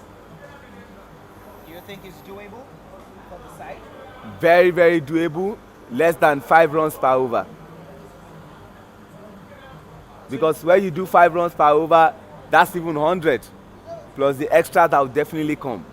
It might not be the same extras like Government College. what Government College gave Ibadan Old Boys, but definitely will come. And of course, the number one any day, anytime opening batting is Tunde Ayinde, the third batter in the league. He's behind Yusuf Gashon, and we'll check up on the runs of Gashon, adding it to what he already has, and then we'll say this is the target for Tunde Ayinde. Over to you,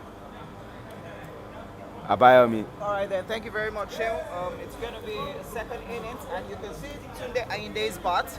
He has a very good bat that he's using, so it's going to be a very good goal for him in this game.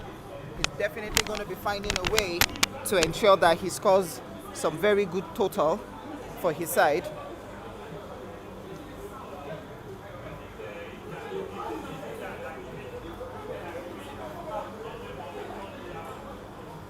FCC starting with a spin bowling.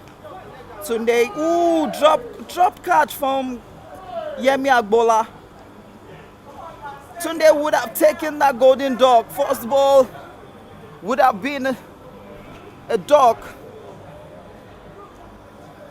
for Tunde Ayinde. I was saying that how come FCC started with Emmanuel Boniface, but now it has proven that introduction of spin as the first opening bowler for FCC has paid off and has shown the intent. Now Tunde Ayinde has now gone back to his shell with the third ball of the over to be bowled. Very well bowled by Boniface.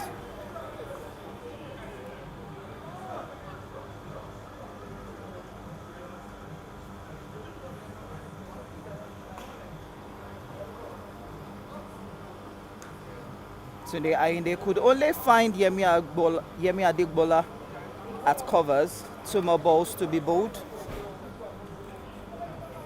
FCC will be happy with the start if GCI can't hit a boundary. Tunde decides to take a go now, and that will race all the way to the boundary for 4.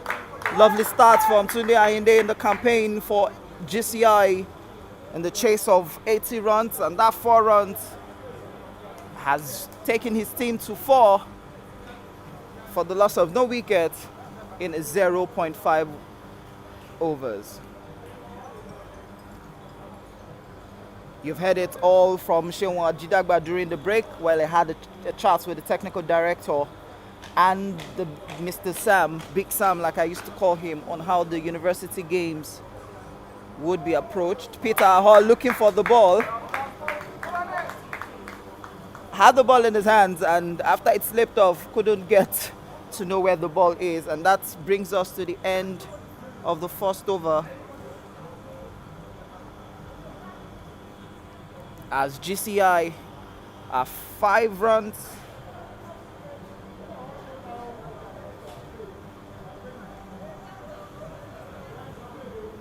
for the loss of no wickets in 1 over.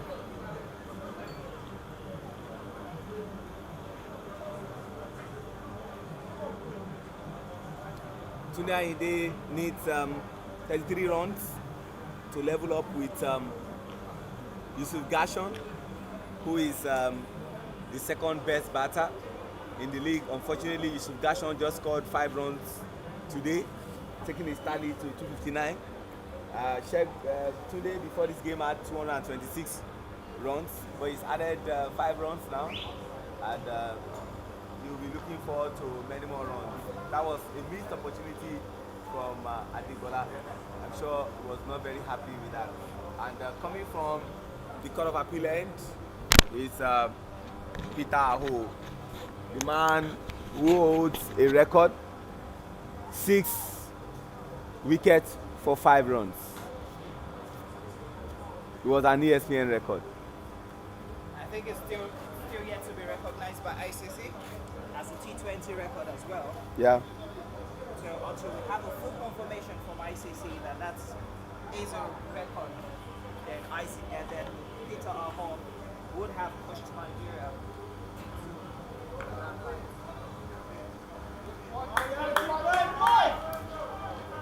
Right beside us here at the tent is JCI's dugout. They're right here beside us and they would be watching this game closely.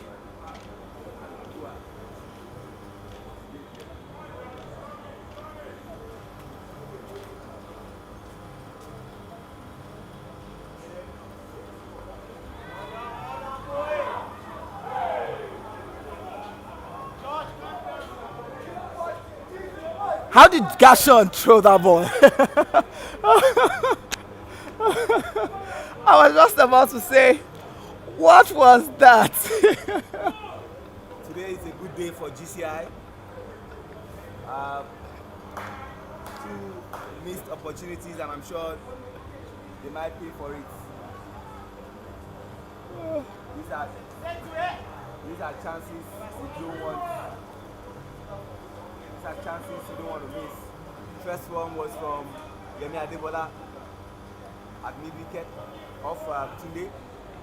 Second one should have been a run out for Joshua. who is yet to face any ball. And that's from Gashon. Gashon used to be one of those electrifying fielders, but things are not going right. Oh, lovely ball in there from Peter Hall. Bowling is short of a good length, keeping it above his neck, but the umpire Aziz Salako has given him a warning. If he bowls that type of ball again, that will be declared as a no ball. That's a smell leather. It's a smell leather. Just have a feel of the ball. Taste the aroma. Nice aroma it's got.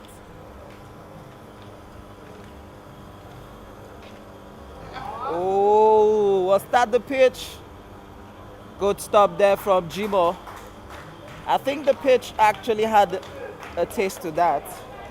That pitch hit away from the batter and the umpire has declared a white ball.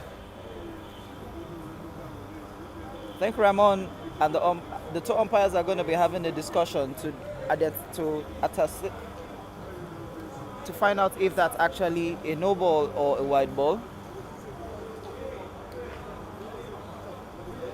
I think they're sticking to the original decision of a white ball.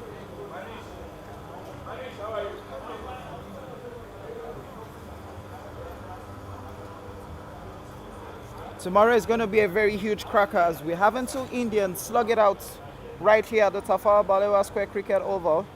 Lagos Asian Cricket Club, the oldest Asian team in Nigeria, versus Rising Star Cricket Club. Rising Star are still looking to continue with their unbeaten run and closing up the gap with Ibadan Cricket Club. And so you have LSCC, that's Lagos Asian Cricket Club as well, who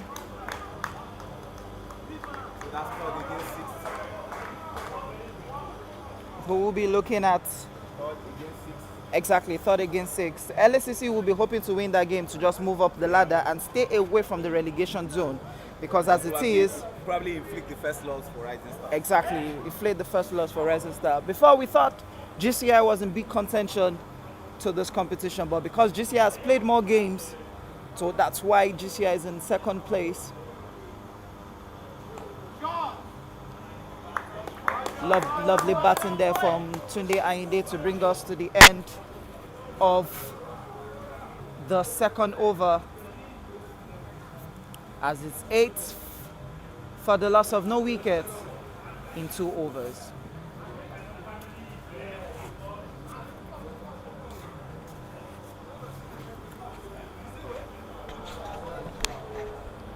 Will FCC be continuing with the same strategy they used in the first overs?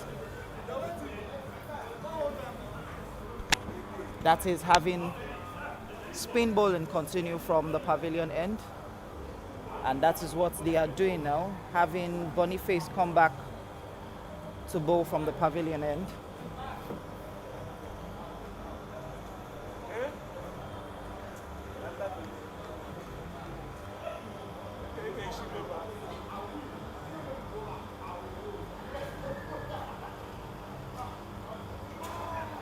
Low, but on the leg side, so Joshua needs to stay low even though he's low.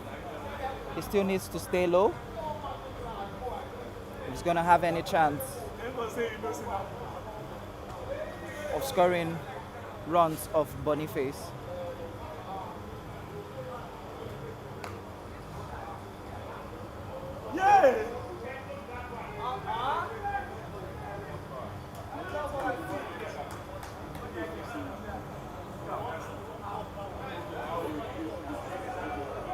Peter Aho, who was that coverage? Threw that really fast at the wicketkeeper. Lucky for the wicketkeeper, he was putting on an helmet. That probably would have been the first casualty we would have had today. Lovely play there by Tunde Ayinde towards point. Ankara couldn't hold on to that. And the batters had to go for a comfortable 2.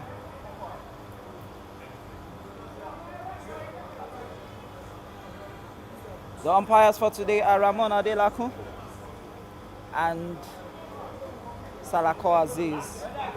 And they're doing very much well in this game. Very well played by Tunde Ayinde. Forward defensive, basic batting techniques. Classic from him.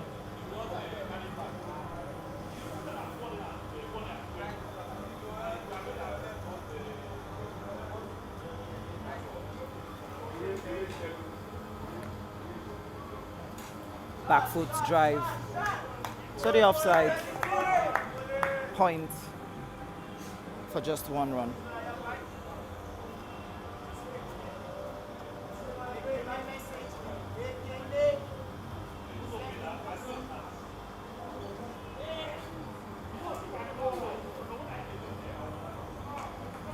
Joshua allowing that to be played off his shoulders to end the over.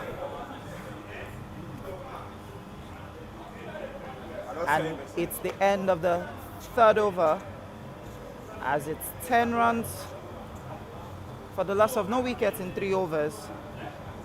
GCI requires 70 runs in 103 balls, and FCC still requires 10 wickets in 106 balls if they have any chance to win this game.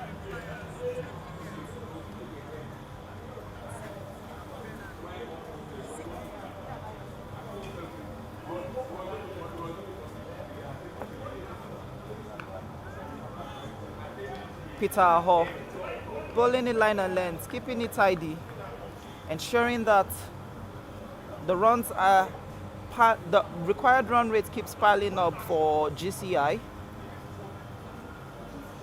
Tunde Ayinde and Joshua Ayonaike will be looking to steady the ship.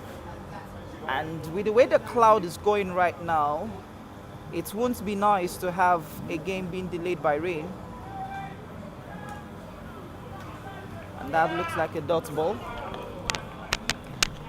And when it's a dot ball, it's a good ball, especially to the ball inside.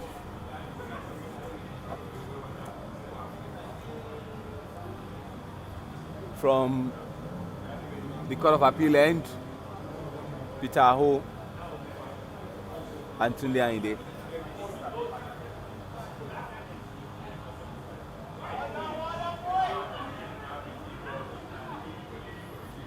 Lovely exchange of running in between the wickets, between the 2 opening pair, Joshua Ayonaike and Babatunde Ayinde.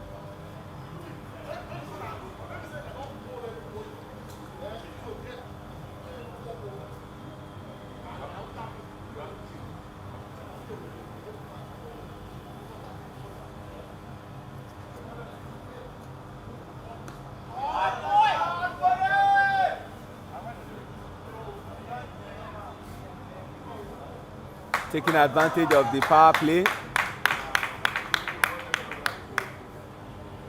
Good shot from Joshua Ayonaike.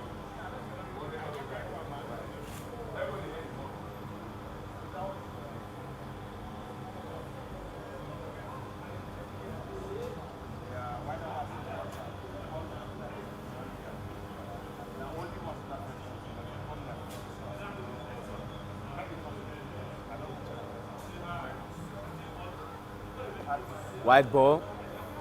Definitely not what FCC expects.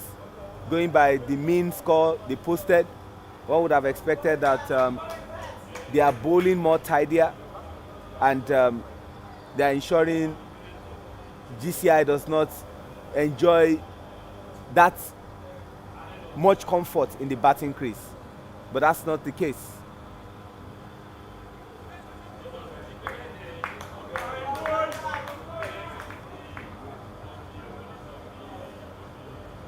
The GCI duckouts encouraging the batters as they're taking every single ball for a run.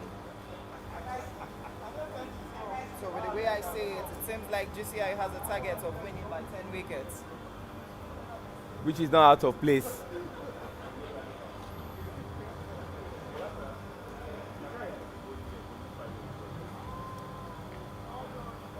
Considering, if you consider these two batters, Joshua Ayonaike, former captain of Nigerian national team, and Tunde Ayinde, the captain of GCI, both of them have posted 50 runs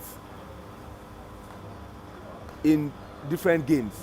So it's not beyond them to score a 50. All they need is to have a partnership of some 70, 80 runs. And there you have it. Yeah. Shehu Tunde Ayinde's wicket has just been taken by the captain. It's a captain to captain's battle. The which Peter Hall won the battle. Tunde Ayinde played that back up in the air, and Peter was able to take that comfortably as GCI has just lost its first wicket. The captain Tunde Ayinde has just been caught by Peter Aho, and GCI will be 18 for the loss of 1 in 4 overs. Unfortunately, we were projecting more than 33 runs for Tunde Ayinde, but it seems as if that will not happen. He needed more than 33 runs to surpass Yusuf Gashon as the second best batter, but unfortunately it won't happen.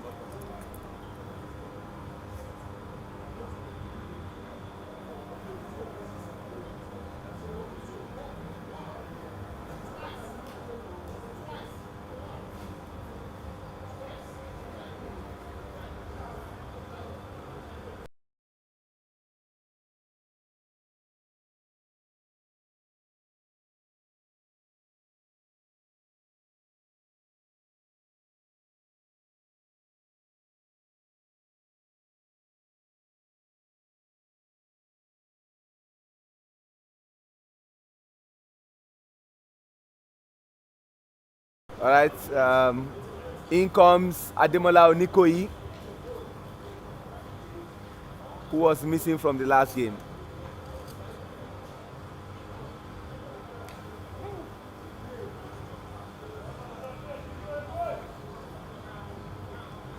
I'm just hearing from the weather forecast now that there's every possibility that between 5 and 6, there's going to be a slight shower. So I'm probably guessing this guy will be putting that into consideration. So also will be FCC.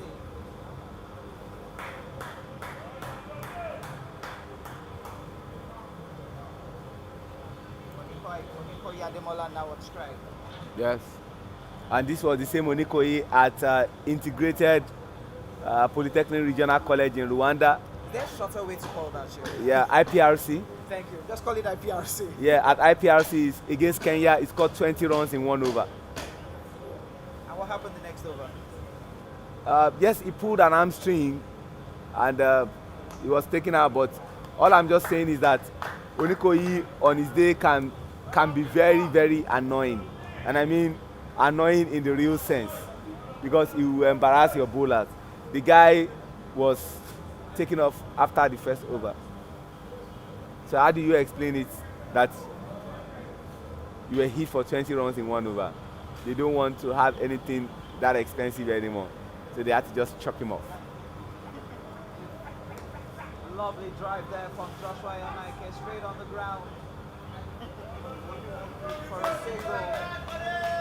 Now you can see, it seems like Gashon is on the ground. Okay, he's back up. You say age is catching up with Gasho. The Gashon that I saw against GCU was electrifying. The Gashon I've seen in some games have been very good, but unfortunately, things are not just going right presently for FCC. They are taking all the advantage of the spaces and just one single. The most important thing is they are taking advantage of every ball. Keep rotating the strike. Yeah, keep rotating the strike. And these two batters on their day, Are explosive. So they are explosive. The two of them came from the same club. And I mean the same club. They came from Ibejileki, they came from St. Gregory's Cricket Club. So they understand each other so well. So with the way the weather is, I'm sure JCI understands the fact that after this over, DLS might come into play, because DLS comes into play immediately after the 5th over, so they will be very careful at this point. Because just like I said earlier, the weather forecast says between 5 and 6, we might be having a slight shower, and if you're having the slight shower between 5 and 6, it simply means if the game is not done by then it's going to be like a DLS kind of thing. So as it is right now, it's the end of the 5th over. It's the end of the 5th over. GCI are currently 22 for 1 after 5 overs. They require 58 runs to win in 90 balls. 58 runs to win. They are far above the target that we set for them. So I'm sure they are.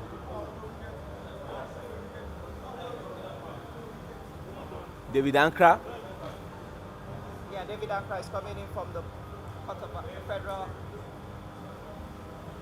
court end. So I'm sure as it is right now, the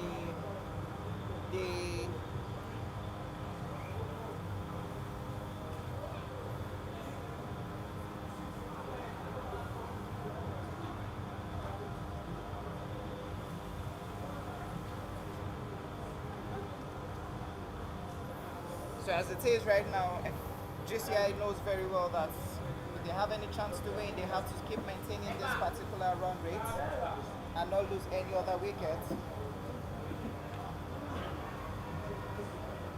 David Ankra appealing for, but the umpire has given that. first ball for David Ankra in the 6th over, and that was a good ball. And he'll be hoping for such 6 good balls in that over. Now I'm looking at the way Onikoye is standing. Just look at him. The ball was bowled on the offside, and he moved his front foot towards the leg side. There was no way you're going to play that shot that way.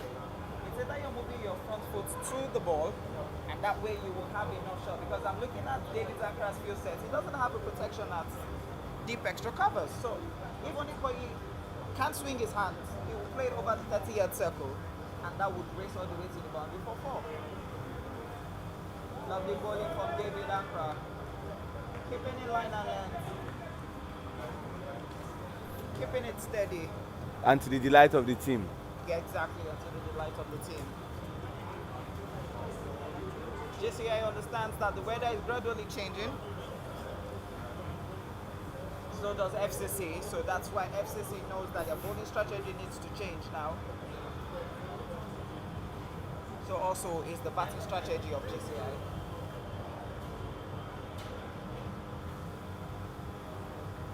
I don't have any problem with the batting strategy. GCI has got some crazy batters. So where you see have the likes of the Okwe brothers, you still have Odeku. You just said Okwe. It's Okwe. Oh, sorry. I'm sure I'm going to get over this.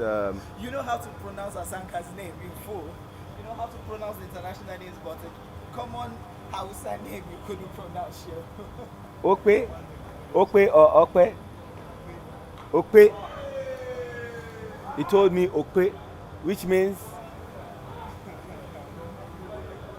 So I'm going to put. Which Hold is on, silent? hold on, It's okay, PD. So which is actually silent? hold on. we are both wrong, and so let us learn. Oh, okay. It's called Okpe. In terms of pronunciation, there's an hyphen in between the O and the K. Yes.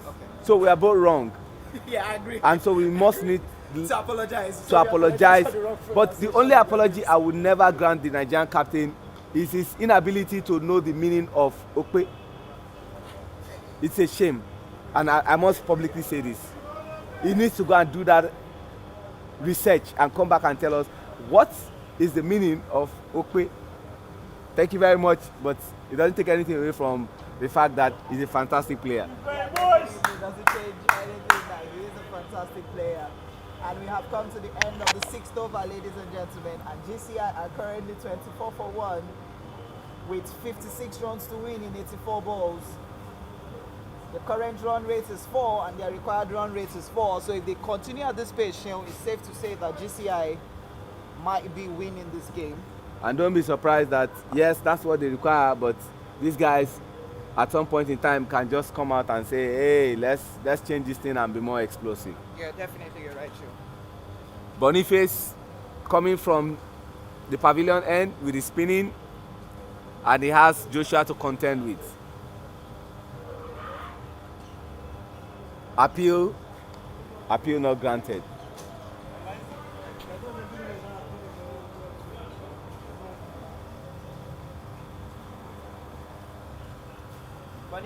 Boniface has been really bowling pretty much well with spin, ensuring that the batters hasn't taken him on that much.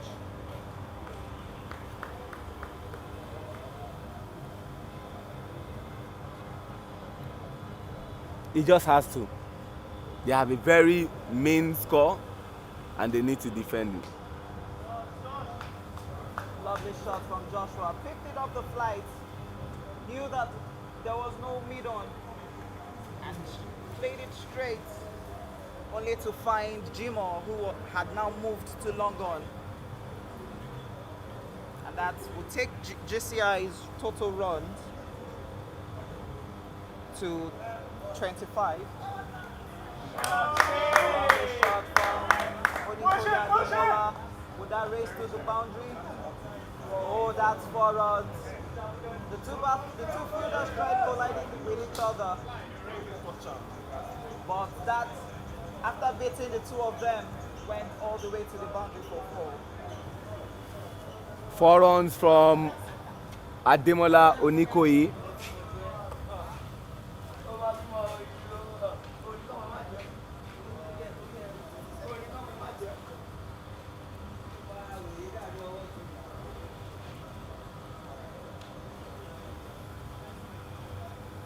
I'm sure Boniface will want to re-strategize.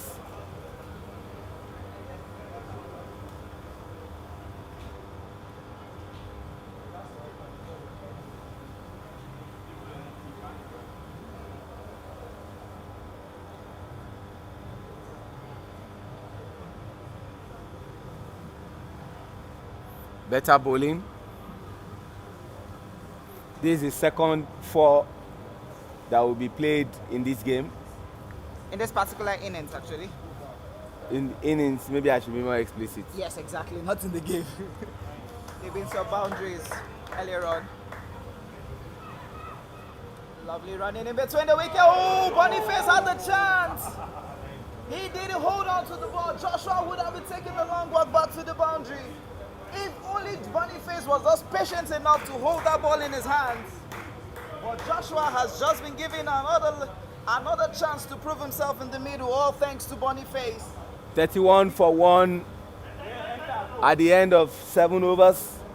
That means they are way ahead of the target that we put out for them. They were supposed to be 4 runs per over to get to El Dorado. But hey, they are above that. I'm actually wondering what you mean by El Dorado. El Dorado is promised land. Oh, okay, definitely. That's the simple English. Just to get to promised land. I don't know why you like to do this to me, Yomi. I'm sorry, Shil.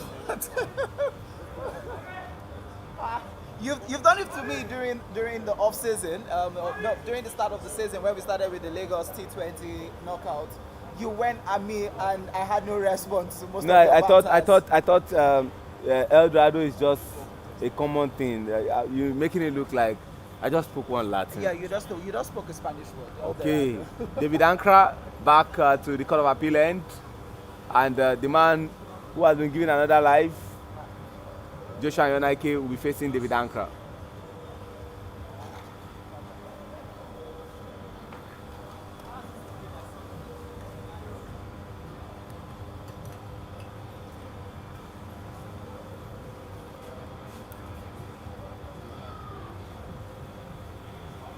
From here, I can decipher that it's a wide ball, not even waiting for umpire Aziz Salako and umpire Ramon Adelakun to declare.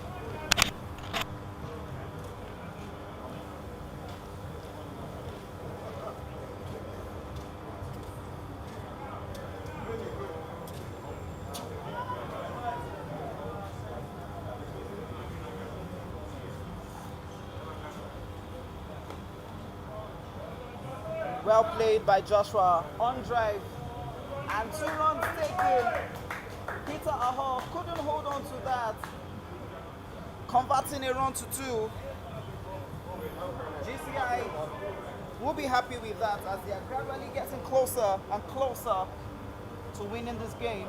Maybe they want to say the favor you did for us will replicate for you also. That should have been just one run, Yeah. the basics. Oh, lovely played by Joshua.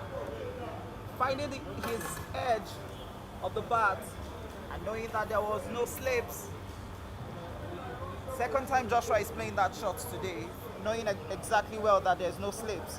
And he found the gap between the wicketkeeper, and that's gone for a single.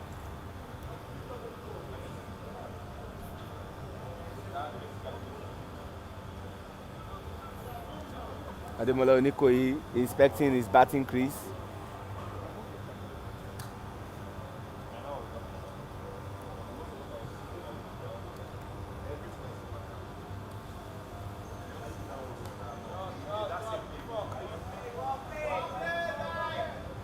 Straight to Yemi Adebola at covers.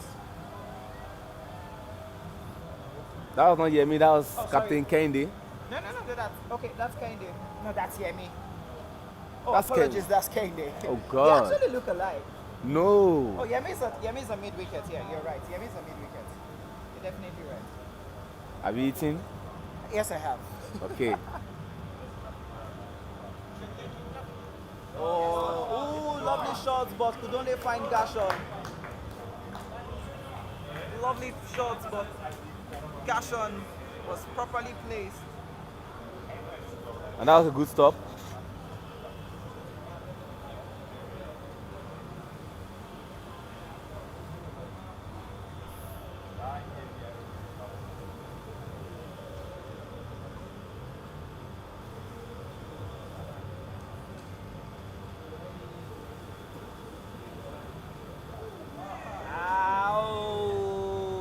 Better bowling from David Ankra. But so unlucky because Onikoyi saw that as an out volley and wanted to take a go at it.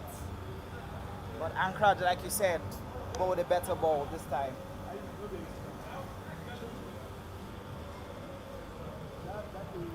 We are currently in the 8th over, and at the end of the 8th over, we'll keep you up to speed about the run rate and the wickets.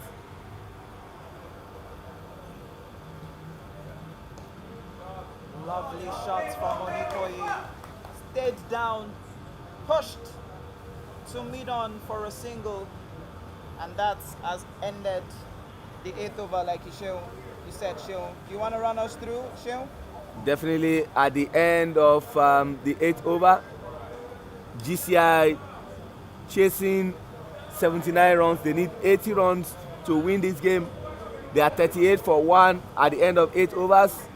And when you do your mathematical calculation, it means they need 42 runs off 72 balls. Doable, feasible, achievable, going by the batters that they still have. When you have the Okpe I think I got that right. Yeah, you did. Brothers. I think henceforth you'll be pronouncing their surnames. No, I won't pronounce I think I just have to do a soft landing to leave it at Isaac and Sylvester, so I don't embarrass my generation. You have Odeku still very much available, you know. So they are still they are good. But it will be very good for JCI to win with just 9 wickets. Yeah, because based on what I have here as my statistics, they are currently playing their 11th match. They've won 7, lost 2, Rising Stars and Ibeju, and their net run rate prior to this game was plus 2.049, and they have 30 points. The new bowler in is Aisha Joshua. Yeah. He's coming from the pavilion end. Taking advantage of all their spinners.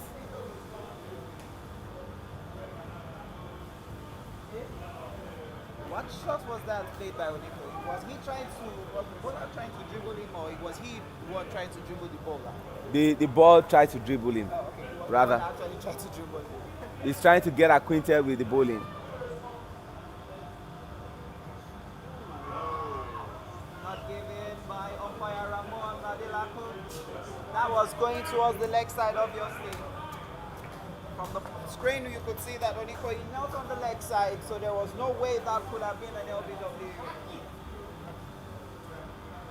2 good balls.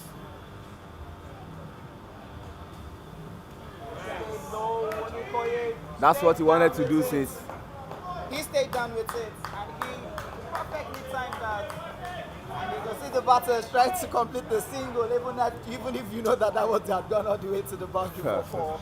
These guys sometimes can be very comical, and that was a comic relief.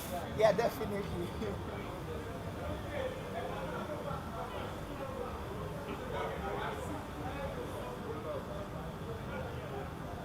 That 4 will take GCI. Oh, Onikoye trying to give himself room, but that was a perfect bowling sense from Joshua. Bowled it away from him, forcing him to stretch to play that.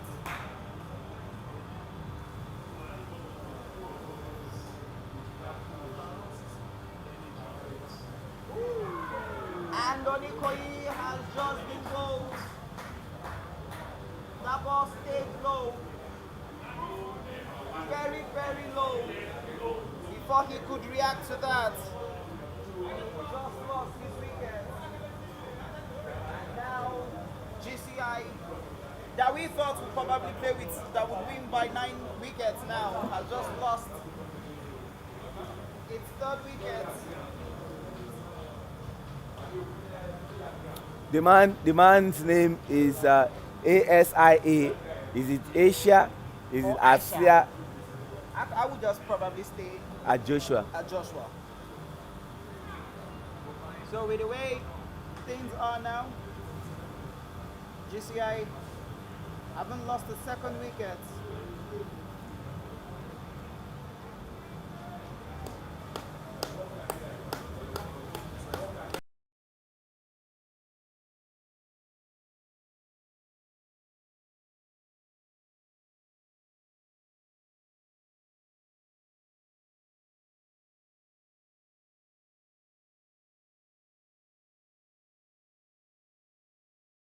GCI are 2 wickets down. Yeah.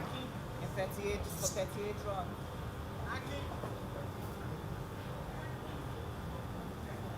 And in comes Shiwadeku. Having a discussion with Joshua Yonake, who has stayed longer in the middle, telling him you have to stay low if you want to score runs.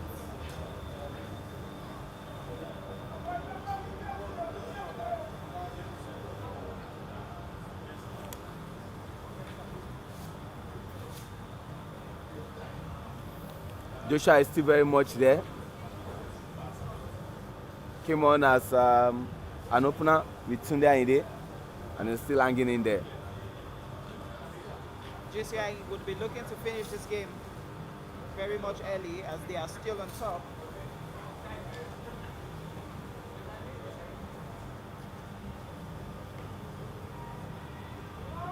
at that space. You don't have a short fine leg when you bowl in the spin. Over up. And at the end of the night over, 43 runs on board for loss of 2 wickets.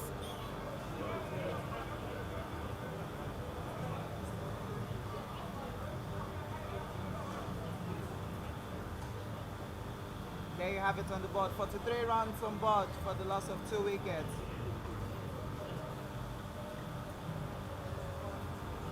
In 9 overs.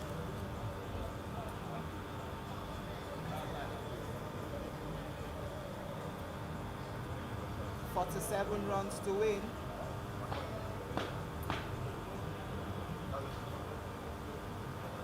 In 66 balls.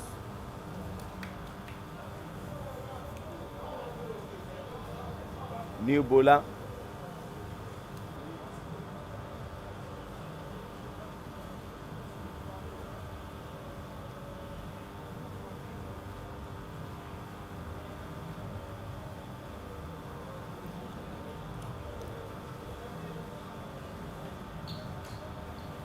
That should be Miracle if I'm correct. Wide ball.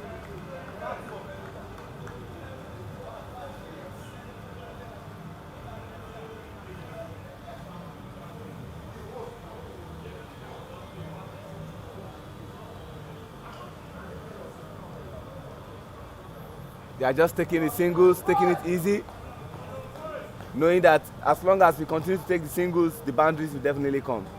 You're right, Shehu. Just keep rotating the strike. That is what we Yeah. have been doing Touch every ball.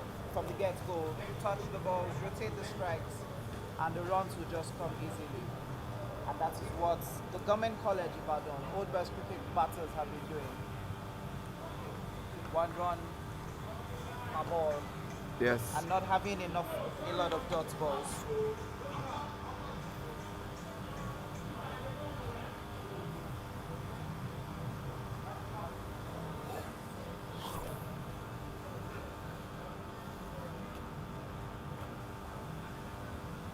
Short ball. Joshua could only find Gashon at deep mid wicket for just 2. To me, I think he just played that casually. If he had played it with a lot of strength, that would have gone in between Boniface and Gashon to Definitely. the boundary for 4. But they will take it 2 runs. Even if they create 4, they will manage it 2. Half dozen. Shot of a good length, very low. 2 more balls to be bowled.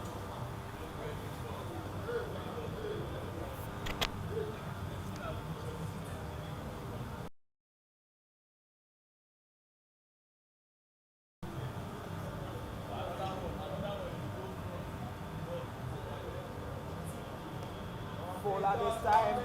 Joshua, knowing that was coming full at him, played from the front foot on the ground. But Miracle was quick to stay on the ground to stop that from beating him.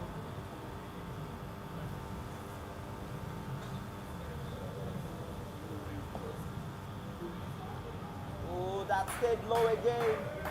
And that should bring us to the end of the 10th over. Now we are halfway in this innings. Yomi, I do believe in miracles, so do you. I don't But believe in miracles. you don't believe in miracles. At this point in time, there's no miracle for FCC. The That was not where I miracle was. they have- That was not where I was Okay. heading to. I Okay. just asked you a simple question. I said I do believe in miracles. Do you believe in miracles? It depends on what your classification of miracle. It depends on your classification of miracles. I believe in miracles. Do you believe in miracles? Either way, yes, I do. Okay, let me just be justifiable. And going forward, is there a way that a miracle could happen for FCC? no, I don't see any miracle happening except if it rains. Even if they have a miracle in their team. The only miracle that can happen at this point in time if it rains. Okay. That's the only miracle. But with the rates at which GCR is going, Everything can happen. It's 10 overs gone, 47 runs on board, 2 wickets lost. Joshua, Shewa Deku, was he trying to drag that or was he just trying to play straight? Total runs to win for Government College Ibadan Old Boys Cricket Club. 33 runs. Of 60 balls. Current run rate is 4.70. Required run rate has dropped to 3.30.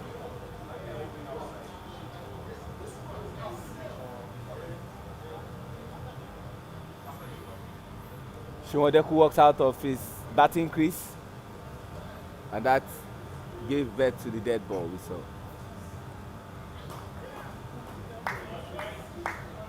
David Ankara needs to be careful here. He's trying to take every half chance he has, but he needs to be careful because one overthrow could actually race all the way to the boundary.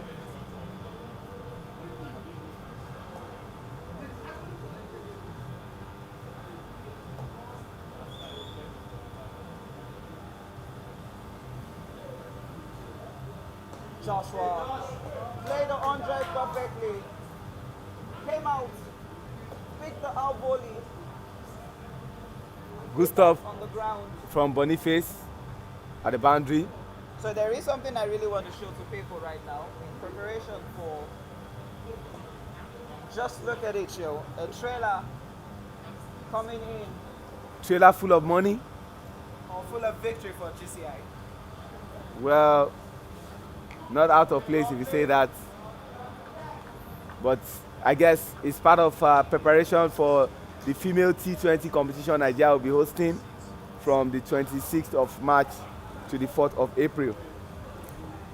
Maybe Rick Tete has an idea of the trailer full of money that is coming in. Trailer filled with what?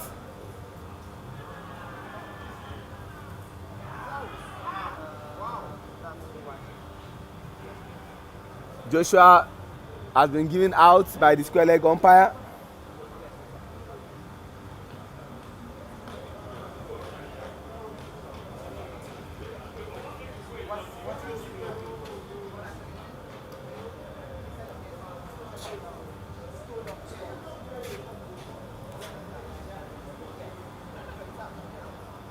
And in comes Sylvester.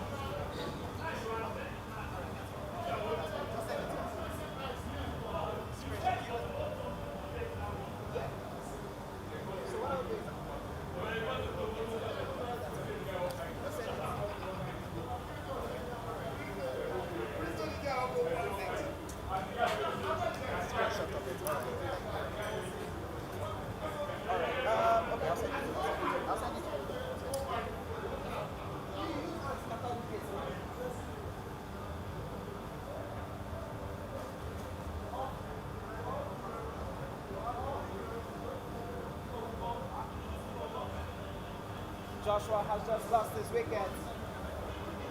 GCI has just lost their third wicket for 49 runs.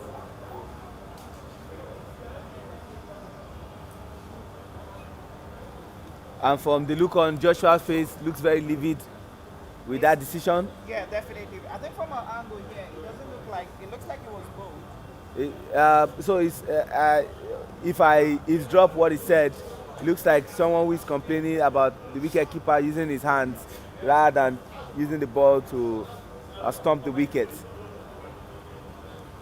In comes Sylvester. Yeah, Sylvester up where it is.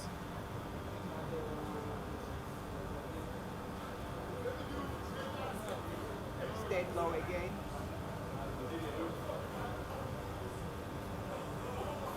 That should bring us to the end of the 11th over.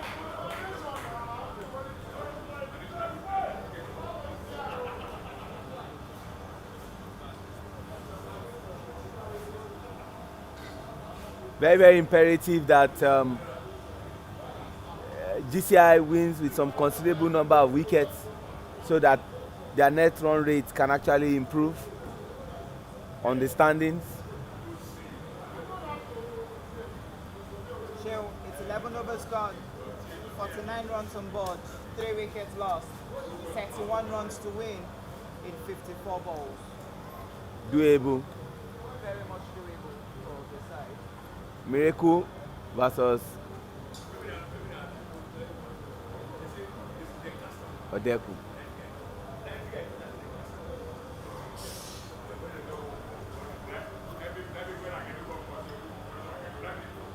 Shell seems not to be connecting every output ball.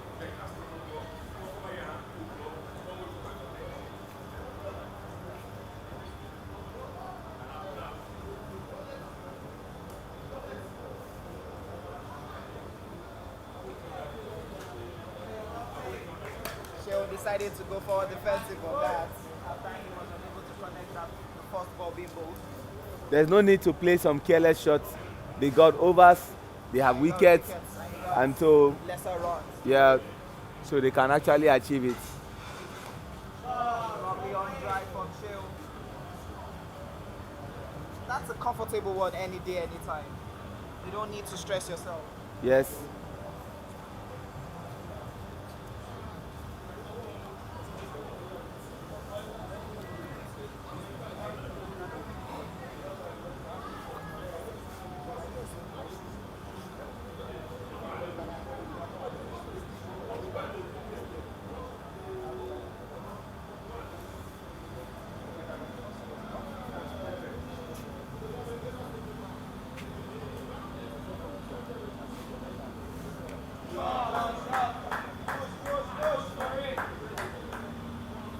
Going for that would be comfortable 3 runs. No, they don't get it. Lovely call, lovely throw from Jimo.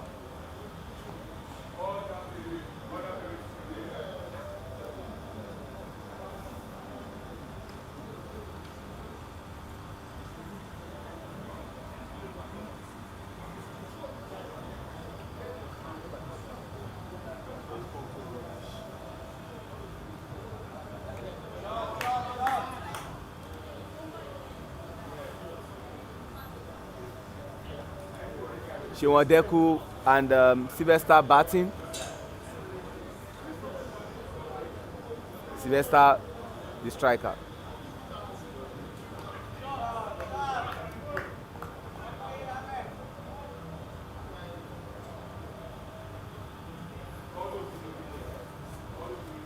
Ladies and gentlemen, at the end of the 12th over, GCI have got 53 runs for loss of 3 wickets, and they require 27 runs in 48 balls.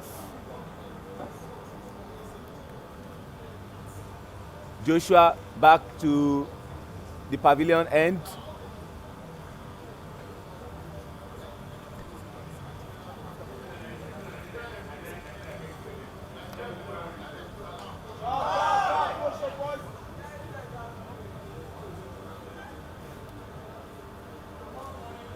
Good shot from Sylvester. That was lovely drive, but well stopped there from Boniface.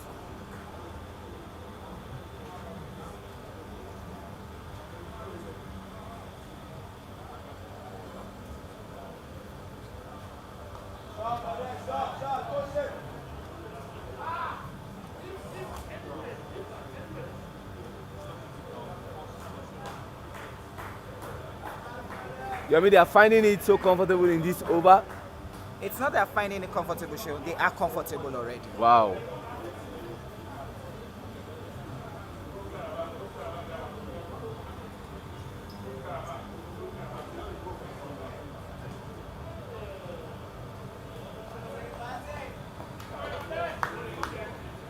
Good batting.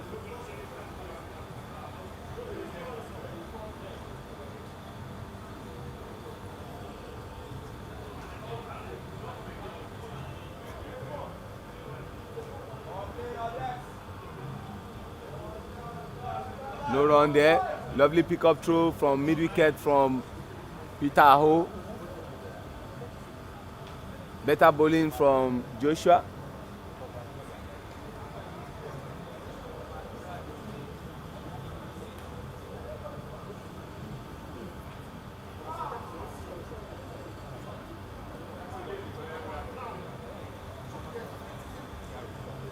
We are currently in the 13th over.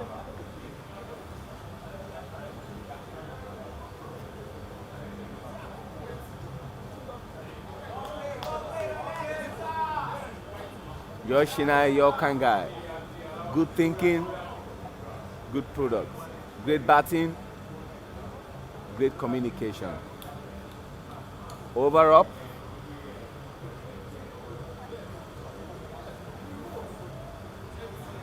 "13 overs gone.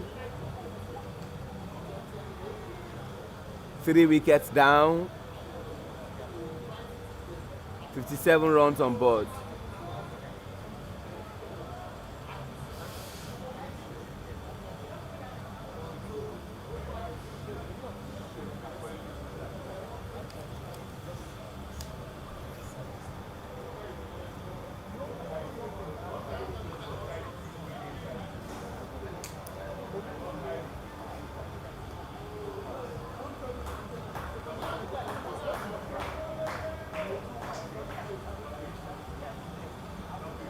Miracle from the Court of Appeal end.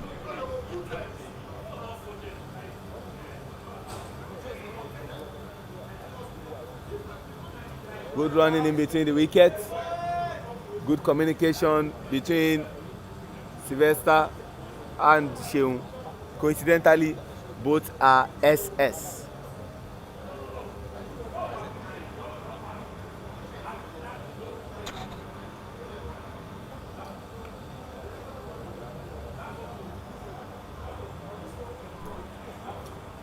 Abayami, is it a sheer coincidence that the two batters are SO in initials? Sylvester Okpe, Sheung Odeku. It's just a coincidence, actually. A real big coincidence, I would say. Because both batters would have not in any way thought that their initials would be SO. But they need to break the partnership of SO. Yeah, definitely. They need to bring the partnership of SO. She'll plays that off, but that will be safe. 1 run taken. And JCI are gradually crossing to the victory line.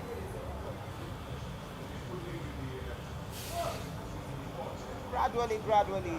Taking on Miracle Agibe.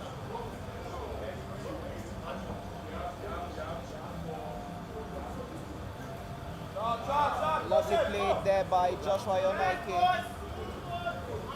So just apologies, that's Sylvester Okpe. Okpe. Sylvester, just leave it as Sylvester. Definitely. It's a lovely over for both the batters. Ladies and gentlemen, now we are approaching the last 6 overs of this game, which JCI 18 runs required from 36 balls. they are comfortable at this point in time. Over comfortable is the word to use. This is another victory. JCI will be proud of themselves. They have only lost 2 games in this season. And these two can actually finish this game if they remain level-headed, based on the way they are playing. You're right, Shew. You're 101% right. Shot by Shew Odeku, but we only find Yemi Adibola. No, Peter Aho, actually. Peter Aho. I asked you the other time, have you eaten? He said yes. Yeah, I think. But what I didn't ask was, I what don't time? expect- What time did you eat? So maybe you need So another. you're trying to do the banter with me, Shew. Lovely shot. Good control shot from Shew Odeku. Over the bowler's head. You said it, Shew, earlier, that your other Shew, who is currently batting, has more experience in terms of techniques and play. Knew that there was a long off and just controlled it over the bowler's head for a single. Why stress yourself when you could just have 1 run? Joshua to Sylvester. Dots ball.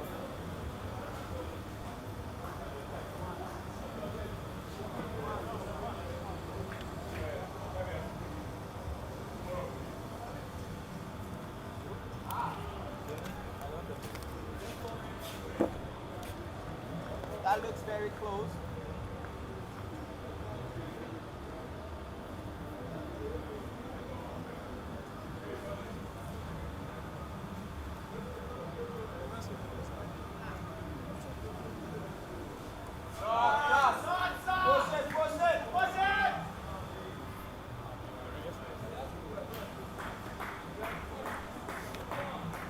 These batters show are comfortable. And, That's the right word. and it will be a perfect finale to have SOs take us home. Take their team home, not take us home actually. No, but when the game is over, where are we going to? Okay, yeah, you're right. Peter couldn't hold on to that, and the batters will go for a single.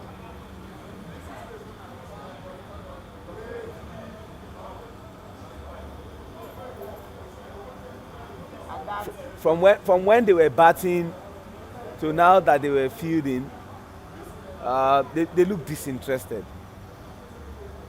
FCC looks disinterested in this game. It's a game as if someone coerced them that if you don't come to this field today, we're going to flog you. You're right, Joe, because I said it from the first innings. It looked as if FCC didn't have a game plan. It was just, you know what, let's just come and play and enjoy ourselves and focus on the game they probably have tomorrow, which is against 1004.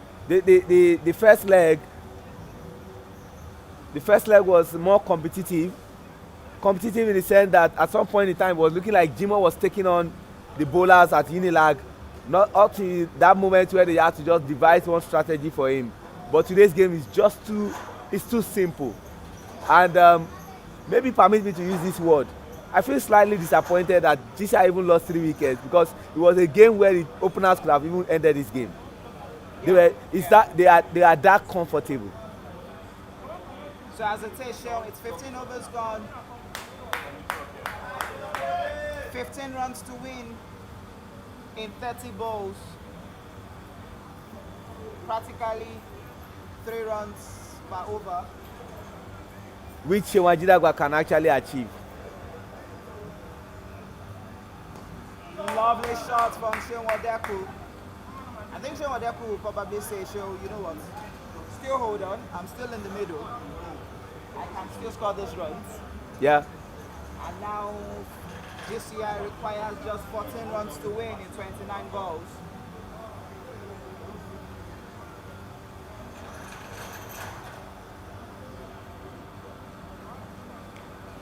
Lovely shot there from Sylvester. Finding Grashon at deep mid-wicket. The batters fast on their feet. Take 2 comfortable runs.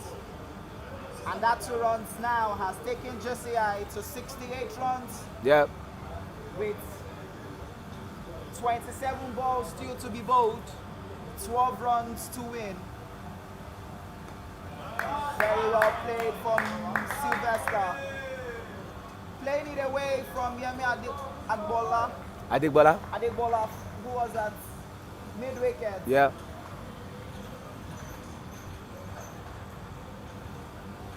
You could see from the body action of FCC, they look like let this game just come and go.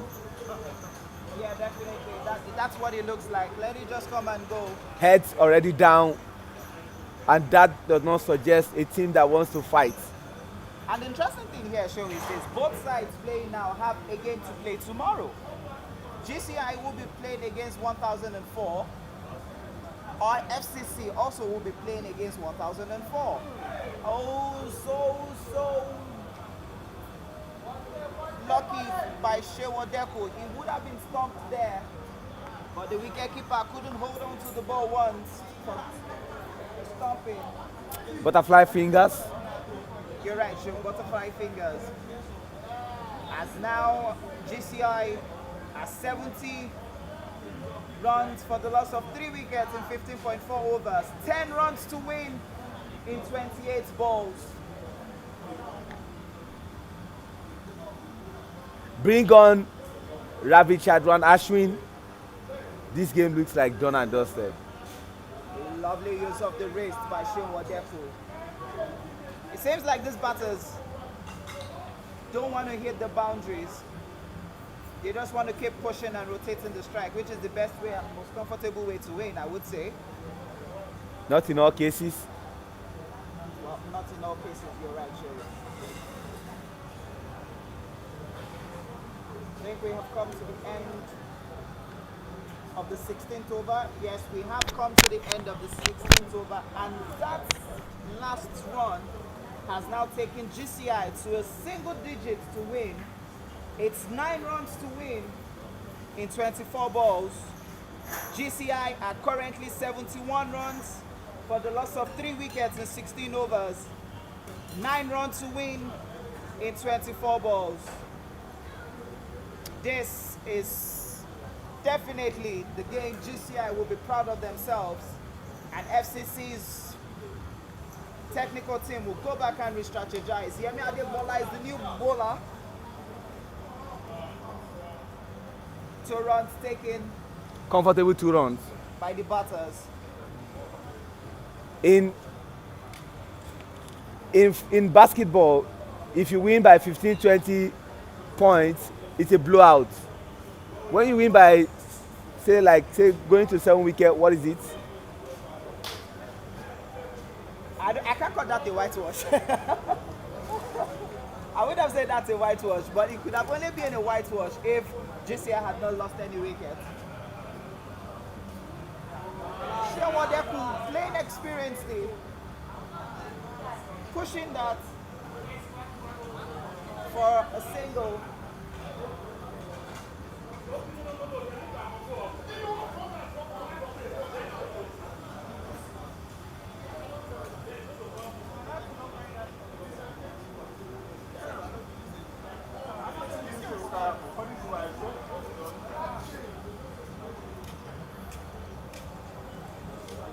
Game almost done and dusted.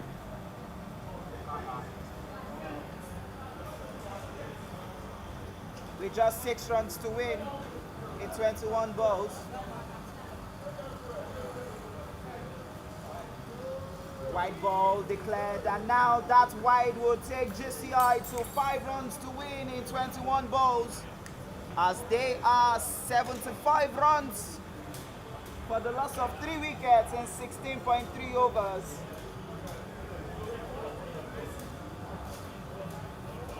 Another wide Another ball. wide ball again, it is.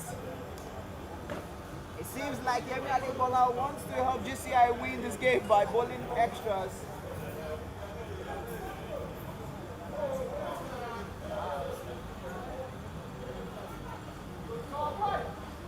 Sylvester and Shewadeku having a swell time in the middle. Definitely.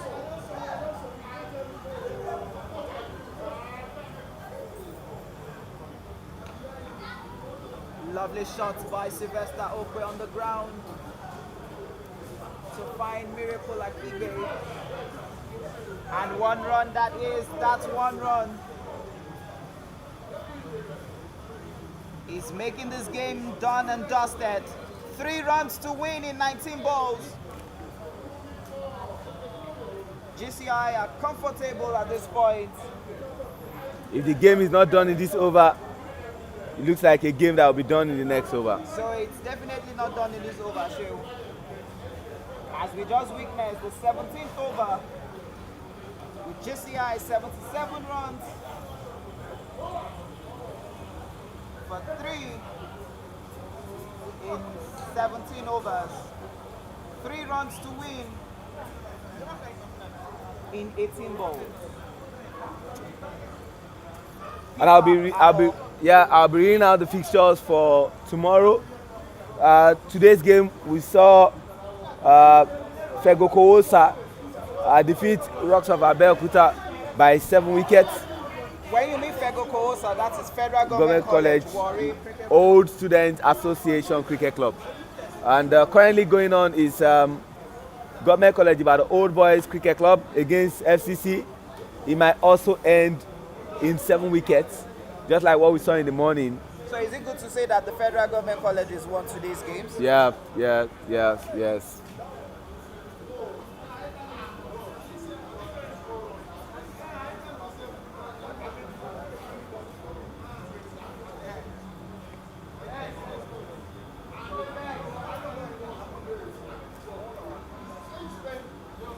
2 more runs to win. And tomorrow, 1004 Stars will take on FCC at Unilag. That game is due for 9:30 a.m. And at 2:30 p.m. at Unilag, 1004 Stars will take on Government College by the Old Boys Cricket Club. And at Tafawa Balewa Cricket Over, the battle that I told you about, 3rd against 6th, Lagos Asians Cricket Club and Rising Stars Cricket Club. It's a battle of rivalry between both sides because Yeah. both sides know each other very well. So well. And that game will come up at TBS.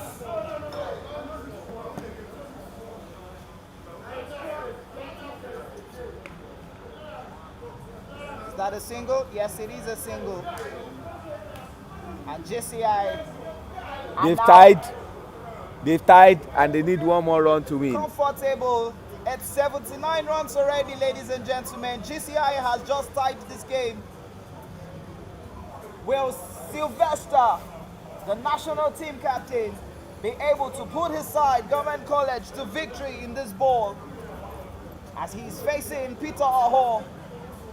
And that has played up in the air, but that should be safe. Yes, it is safe. And that has ended this game, ladies and gentlemen, as we have it. GCI has just won this game by 7 wickets. A good chase from GCI, only losing 3 wickets. As the total share, would you do us the honors of declaring the total runs? Ladies and gentlemen, at the end of an entertaining game, GCI trounced, defeated, and got the better of Foundation Cricket Club, which made it back-to-back wins.